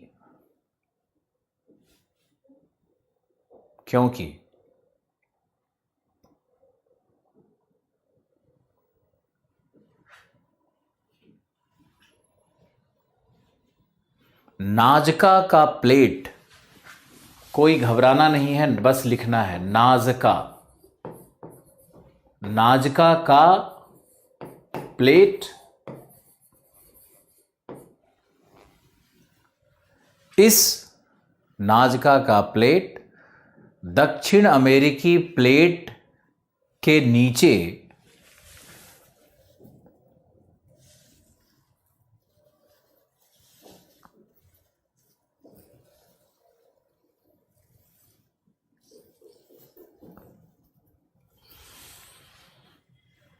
दक्षिण अमेरिकी प्लेट के नीचे छेपित हो रहा है। छेपित मतलब अंदर धंस रहा है, छेपित मतलब धंसना, अंदर जाना। अच्छे शब्द सीखिए, के नीचे छेपित हो रहा है।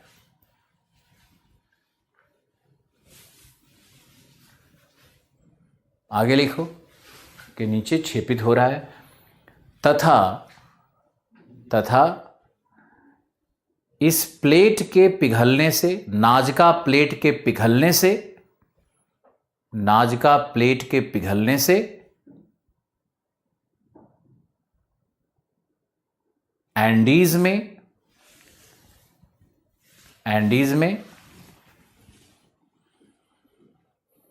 ज्वलंत ज्वालामुखी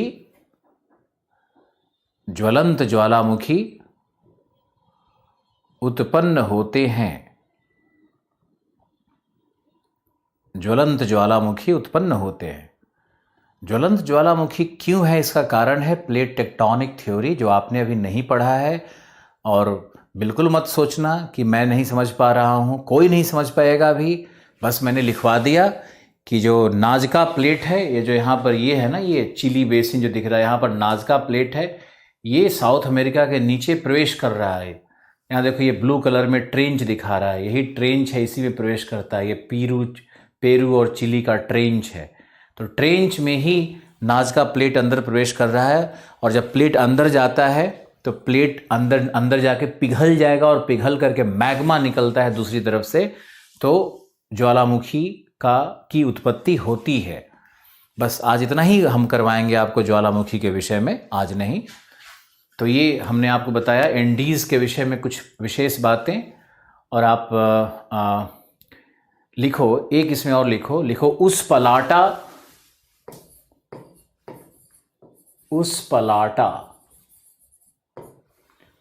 पलाटा एंडीज का एकमात्र दर्रा है। हिमालय में तो सैकड़ों दर्रे हैं, लेकिन एंडीज में एक ही दर्रा है।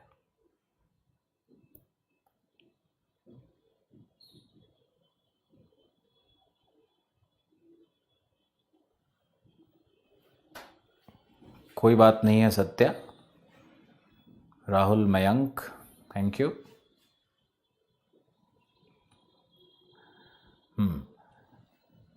तो लिखो, एकमात्र दर्रा है जिससे होकर जिससे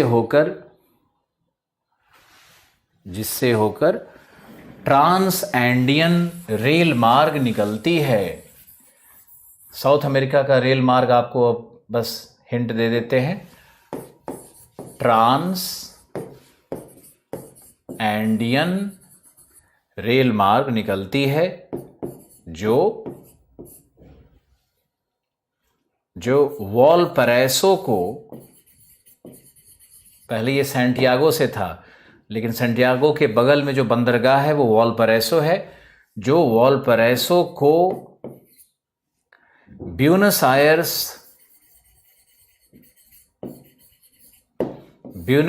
से जोड़ती है। वॉलपरैसो को ब्यूनस आयर्स किसकी राजधानी है? अर्जेंटीना की। तो यहां से ये जो यहाँ पे ब्यूनस आयर्स है, तो ब्यूनस आयर्स से ये निकल करके ये ट्रेन इधर जाती है, यहाँ जोड़ती है। एकोंकागुआ के पास में ही उस पलाटा दर्रा है, आपको कोई ना कोई एटलस जरूर शो करेगा। एकोंकागुआ के पास में ही दर्रा है, यहीं से ये ट्रेन निकल करके जाती है और चिली के इस कैपिटल सिटी सैंटियागो को जोड़ती है, और अब ये वॉलपरैसो बंदरगाह को भी जोड़ती है। तो ये रेल मार्ग है, ट्रांस एंडियन रेल मार्ग यहाँ का एक बड़ा बहुत अद्भुत चीज़ है। ट्रेन को पहाड़ पे चढ़ते हुए देखना, घाटी में उतरना, फिर निकलते हुए देखना, इंजीनियरिंग वर्क का एक बहुत सुंदर नमूना है ये। तो ये इंडीज़ के विषय में इतनी जानकारी आपके लिए थी, और शायद मेरा समय आज ख़त्म हो गया है, लेकिन कल हम साउथ अमेरिका का रिवीजन करवाएंगे और शीत मरुभूमि पे फिर से बात करेंगे। कई लोगों की शिकायत रह गई, कुछ वीडियो में प्रॉब्लम था, और साउथ अमेरिका और ऑस्ट्रेलिया को कल अच्छे से पढ़ करके आना। 2 महाद्वीपों का कल हम लोग समापन करेंगे अच्छे से, और कल ही अफ्रीका के पॉलिटिकल मैप को भी करेंगे, कल अफ्रीका का भी शुरुआत करेंगे। कल मिलते हैं आपसे 11 बजे शार्प, सॉरी 11:30 बजे शार्प, या हमारा टाइम कब तक है? 1:30 बजे तक है ना हमारा टाइमिंग कब तक है? 1:30 तक टाइमिंग है। अभी क्या टाइम हुआ है? अभी हमारे पास समय है, हमसे भूल हो रही थी, शायद हमसे भूल हो रही थी। अभी हमारे पास समय है, हमारे पास आधे घंटे का समय है, क्योंकि आपको आधे घंटे का गैप मिलता है। ओके, थैंक यू अजय, हमारे पास समय है। तो हम अभी बढ़ाते हैं इसको। बहुत खुशी हुई कि समय बच रहा है, क्योंकि हम अधूरा महसूस कर रहे थे। ओके। अभी हाँ, अब देखो, तो ये हमने पैटागोनिया बनाया। अब एंडीज का हमारा वर्णन खत्म होता है। अब हम लोग चलते हैं रीजन नंबर 5। ये रीजन नंबर 1 2 3 5 तो हमारा एंडीज था। अब हम लोग चलते हैं रीजन नंबर 6, और 6 में यहां पर आओ। ये बहुत ही इंटरेस्टिंग है, बहुत इंपॉर्टेंट है। रीजन नंबर 6 को पढ़ना बहुत जरूरी है। क्वेश्चंस ज़्यादातर रीजन नंबर 6 से ही पूछे जाने की संभावना बनती है। तो ये जो भाग यहाँ तुम देख रहे हो, ये जो हमने डॉट आउट कर दिया है अभी यहाँ पे, ये पूरा भाग रीजन नंबर 6 है हमारा, और ये 6 रीजन को हम लोग डिफाइन करेंगे, इसको पढ़ेंगे। ओके, रीजन नंबर 6 को आप लिखो दक्षिणी मध्य निम्न भूमि।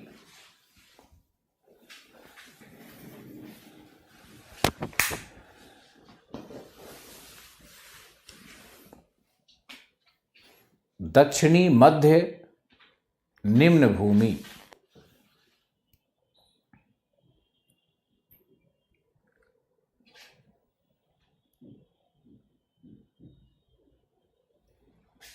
ओके, इसमें लिखो इसके पुनः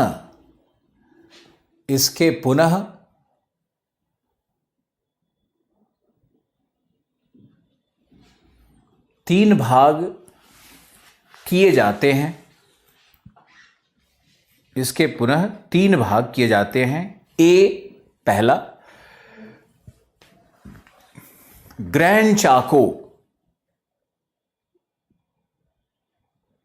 thank you Kunti, thank you so much.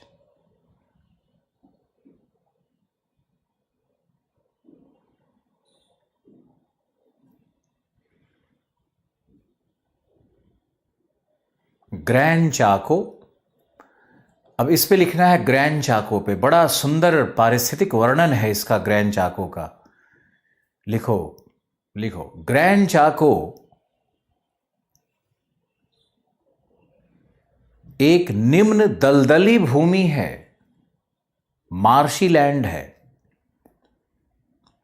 Grand चाको एक निम्न दलदली भूमि है जहां सघन वन प्राप्त थे, हैं नहीं थे, जहां सघन वन प्राप्त थे, यहां मुख्य वृक्ष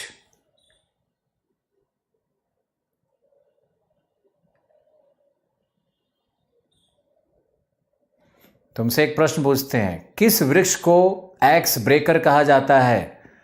क्लास 6 से प्रश्न पूछा मैंने, किस वृक्ष को, किस कठोर तने के वृक्ष को एक्स ब्रेकर कहा जाता है? बताओ। कुल्हाड़ी तोड़।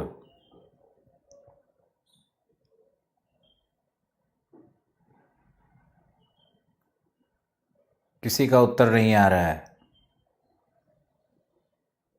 ये ग्रैंड चाको में ही मिलता है और मैंने शायद कल नाम भी लिया था। मैंने एक बालसा वृक्ष बताया था मोंटाना फॉरेस्ट में, जो कि सॉफ्टवुड है। सॉफ्टवुड नहीं है, हार्डवुड है, लेकिन बहुत सॉफ्ट है।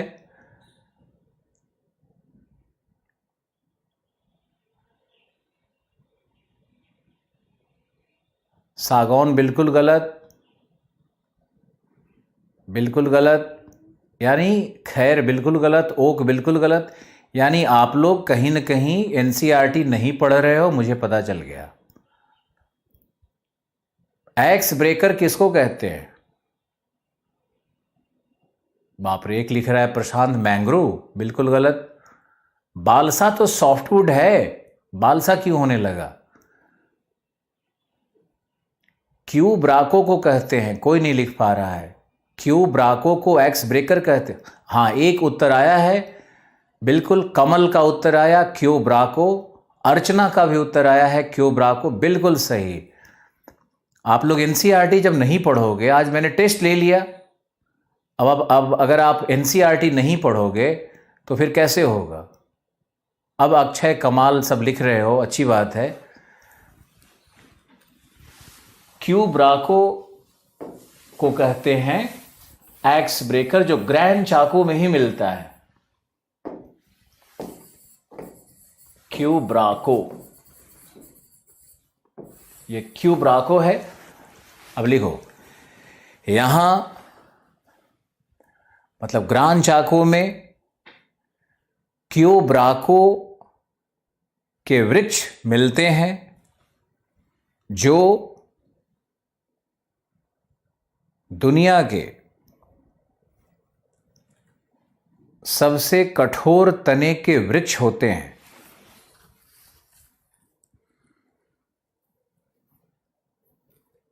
ग्रैंड चाको क्या है? दलदली भूमि है। वहां वृक्ष क्या है ग्रैंड चाको का? क्यू ब्राको सबसे कठोर वृक्ष है, जिसे कुल्हाड़ी तोड़ कहते हैं, जिसे एक्स ब्रेकर कहते हैं।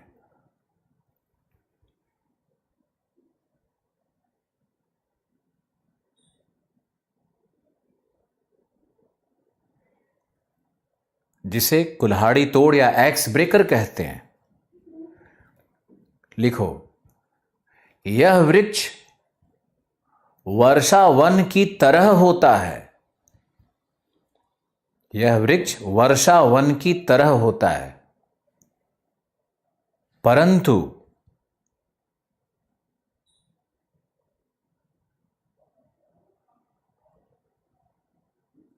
यह कम वर्षा में उत्पन्न होता है, अतः कम वर्षा में उत्पन्न होता है, अतः शुष्क वृक्ष है।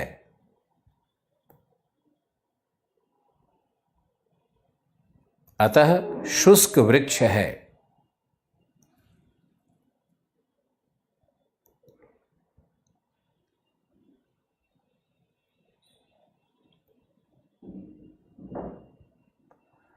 फिर लिखो, गेहूं कृषि के लिए, गेहूं कृषि के लिए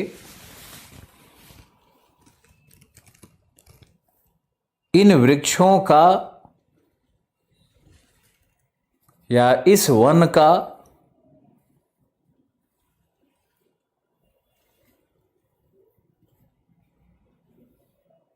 वन का विनाश किया गया है।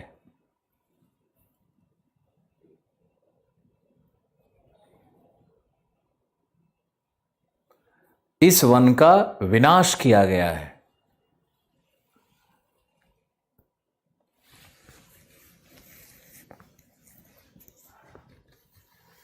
जिससे ग्रान चाको में पारिस्थितिक संकट उत्पन्न हो गया है। ग्रान चाको में पारिस्थितिक, थैंक यू जितेंद्र, पारिस्थितिक संकट उत्पन्न हो गया है।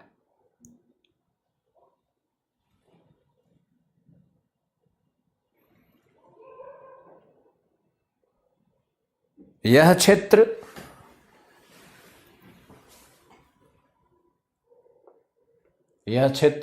पैराग्वे,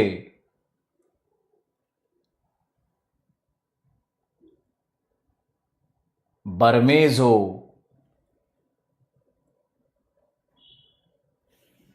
पैराग्वे, बर्मेजो,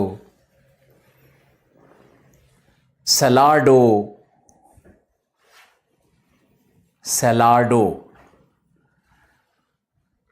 जैसी नदियों का उद्गम क्षेत्र है।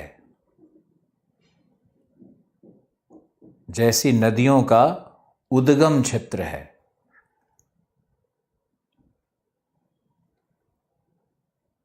नदियों का उद्गम क्षेत्र है।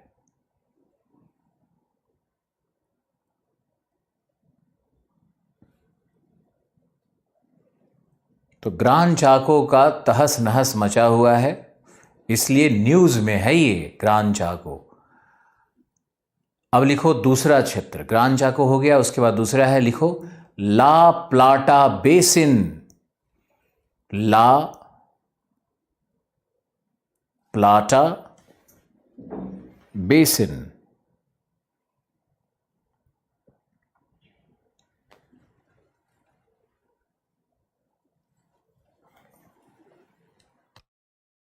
ये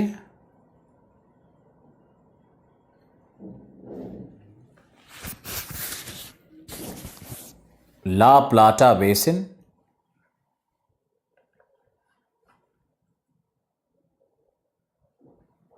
बिल्कुल शोर है दिवाकर।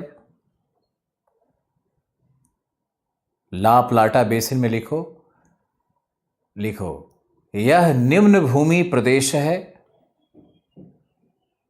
जिसका निर्माण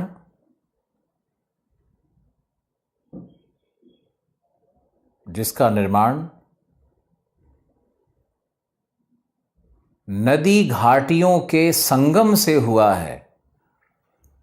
ला प्लाटा बेसिन का निर्माण नदी घाटियों के संगम से हुआ है। अतः यह दक्षिण अमेरिका का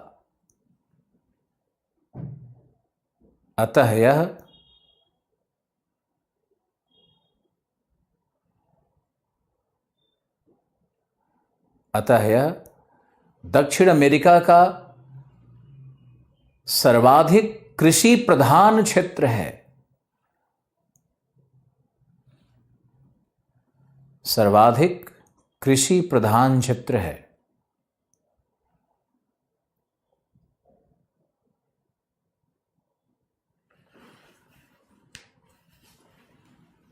इसका निर्माण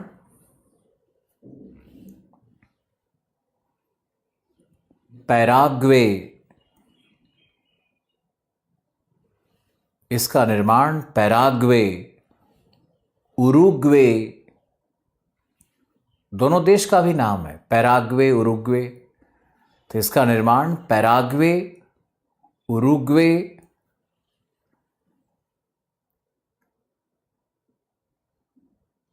पराना,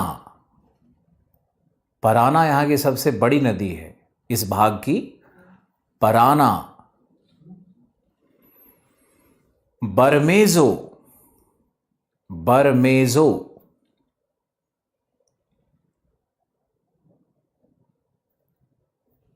बरमेजो, नदियों के द्वारा, या सलवाडो, सलवाडो नदियों के द्वारा हुआ है, नदियों के द्वारा हुआ है।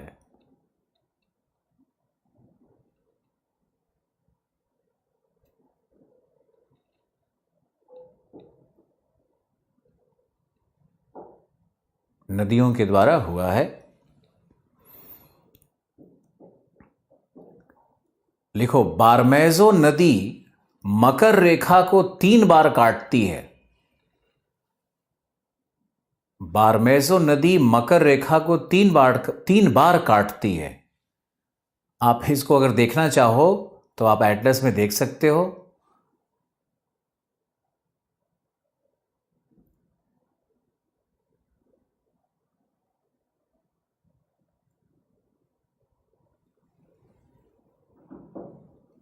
बारमेजो नदी मकर रेखा को,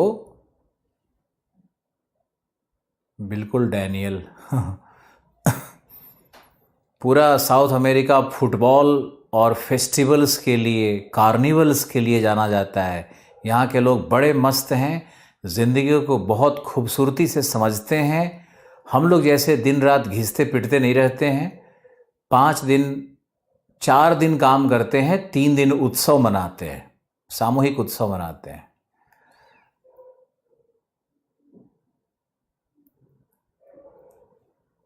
दीक्षा, आप जैसे इंटेलिजेंट लोग कम हैं हमारे प्लेटफॉर्म पे, इसलिए आपके पास चॉइस है, आप नोट मत करो, आप सुनते रहो। तो बारमेजो नदी है ना, ये 3 बार काटती है। अब लिखो, ला प्लाटा में गेहूं कृषि प्रधान है। ला प्लाटा में गेहूं कृषि प्रधान है।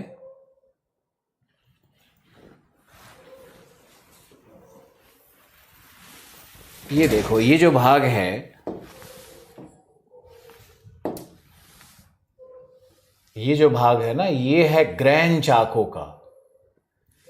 ये भाग जो हमने इस तरह से डैश कर दिया, शेडिंग कर दिया, ये है ग्रैंड चाको का। और उसके बाद जो बेसिन बचता है, ये जो बेसिन बचता है, ये मैंने ए लिखा, ये जो बी बेसिन है, यही बेसिन है तुम्हारा ला प्लाटा बेसिन कहते हैं इसको।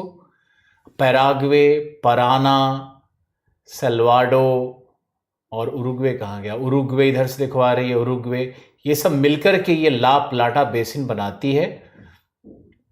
तो ये हमारा बी दूसरा था। अब सी लिखो तीसरा, जो आज का अंतिम होगा, वो है पैम्पास। सी, पैम्पास क्षेत्र।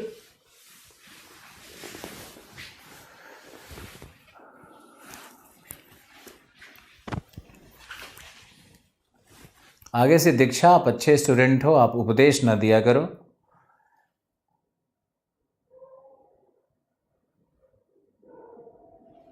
लिखो,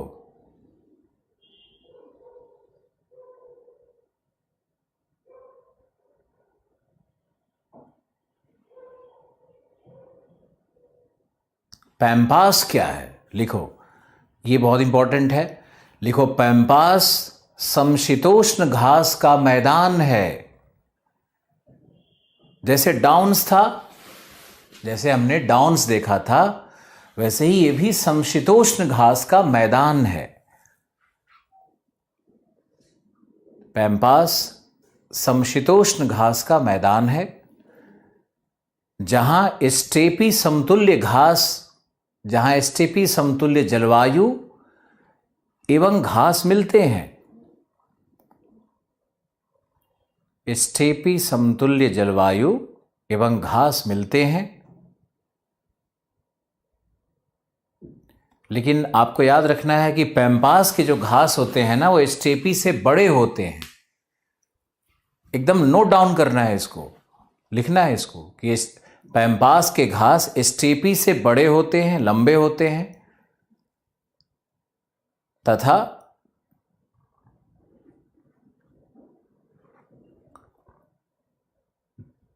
पोषित होते हैं, अधिक पोषित होते हैं।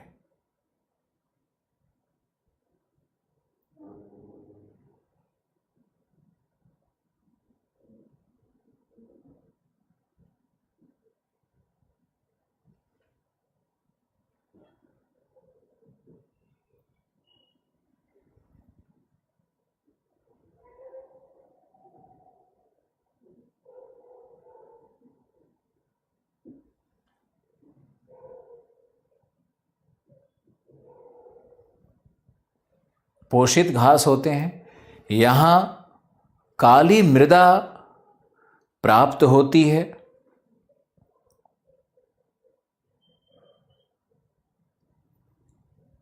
यहां काली मृदा प्राप्त होती है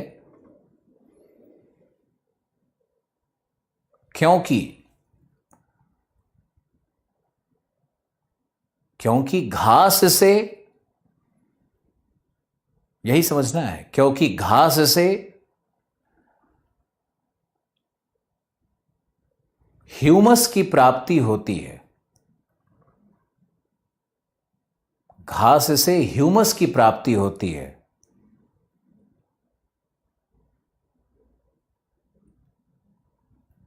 और ह्यूमस के कारण रंग क्या हो जाएगा? काला। ह्यूमस के कारण रंग काला हो जाता है। तो जहां भी घास, छोटे घास होंगे, स्टेपी घास होंगे, वहां मृदा क्या होगी? काली होगी। अब आज का एक अद्भुत लाइन सुन लो, समझ लो कि जहां भी स्टेपी जलवायु है, स्टेपी घास के मैदान है, सवाना नहीं, जहां भी स्टेपी घास के मैदान है, छोटे घास होंगे, सदाहरित घास होंगे, उन सभी घास के मैदानों की मृदा काली होती है, ब्लैक सॉइल होता है। लिखो, इस मृदा में कैल्शियम की मात्रा भी उच्च होती है। कैल्शियम एवं नाइट्रोजन की मात्रा भी उच्च होती है। इस मृदा में कैल्शियम एवं नाइट्रोजन की मात्रा भी उच्च होती है।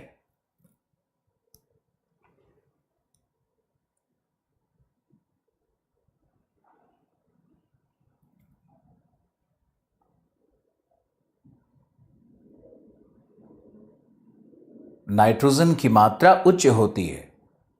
अतः यह विश्व की सर्वाधिक उत्पादक मृदा मानी जाती है।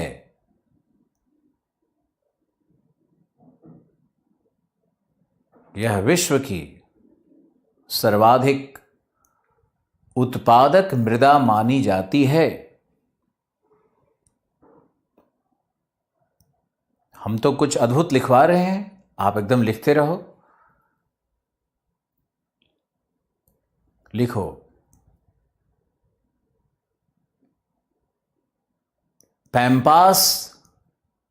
पैम्पास एवं स्टेपी जैसे घास के मैदान, पैम्पास एवं स्टेपी जैसे घास के मैदान मरुभूमि के किनारों पर होते हैं। ज्योग्राफी का एक रहस्य खुल रहा है। मरुभूमि के किनारों पर होते हैं, जहां पवन के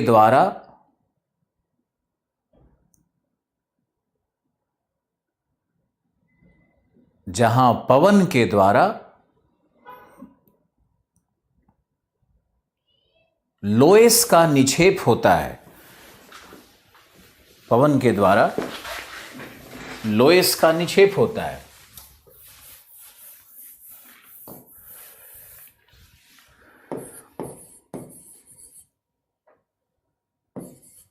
पवन के द्वारा लोएस का निक्षेप होता है। लोएस होता है मृतिका कण, मृतिका कण और सूक्ष्म बालू और मृतिका कण को मिलाकर के लोएस बनता है, जिन्हें लोएस कहते हैं।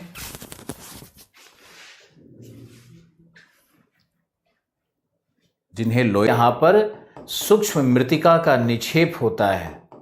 अब इसी निक्षेप पर जब घास उगेगा तो घास में दो चीजें मिलती है। एक तो घास के मरने से, घास जब मरेगा तो उसमें क्या निकलेगा? ह्यूमस निकलेगा।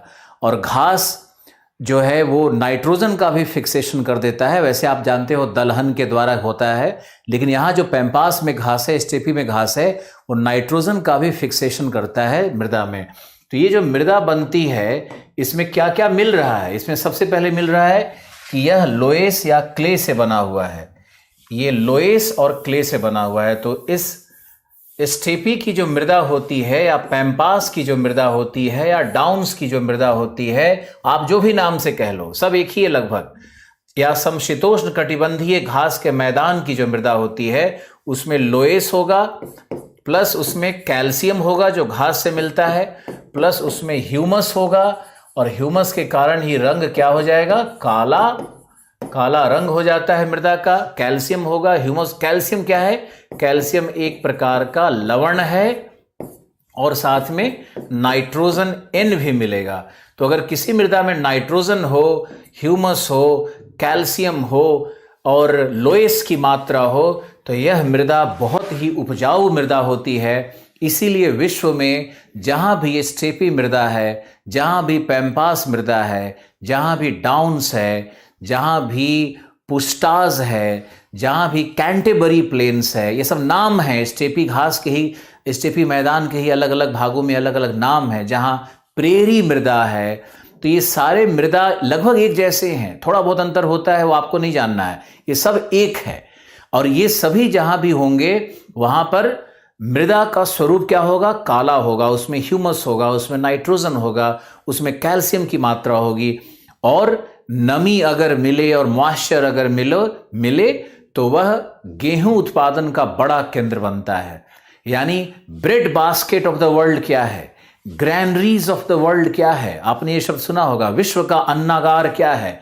समशीतोष्ण कटिबंधीय स्टेपी जो मृदा होती है, जो स्टेपी क्षेत्र होता है, उसी को हम लोग ब्रेड बास्केट कहते हैं, उसी को हम लोग अन्नागार कहते हैं। तो अन्नागार क्यों है, ब्रेड बास्केट क्यों है, इसको समझने की भी कोशिश करनी है कि ये प्रेरी मृदा या स्टेपी मृदा या डाउन्स की मृदा या पैम्पास की मृदा सब एक है, या हंगरी का पुस्टाज हो, न्यूजीलैंड का कैंटरबरी हो, तो ये सब जो मृदा है, ये सब समशीतोष्ण कटिबंधीय घास का मैदान है। उसी का अलग अलग प्रांत में, देश में अलग अलग नाम होता है। और वहां पे मृदा क्या होगी? काली मृदा होगी सभी जगह। उस मृदा में गुण क्या होंगे, लक्षण क्या होंगे, मैंने आपको आज बताया। आपको ध्यान रखना है। अगर आप ऑस्ट्रेलिया के डाउन्स में भी जाओगे तो आप देखोगे कि वहां भी मरुभूमि थी, और मरुभूमि से जब वायु चलती होगी तो उसका निक्षेप होता है दूसरी तरफ।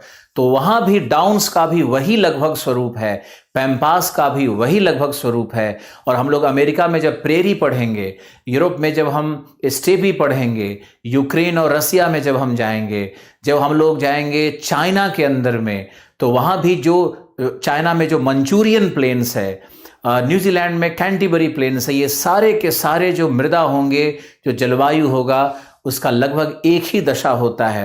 और इसके पीछे वैज्ञानिक कारण होते हैं। सब जगह गेहूं उत्पादन का क्षेत्र बनेगा। घास का मैदान है तो पशुपालन बेहतर होगा।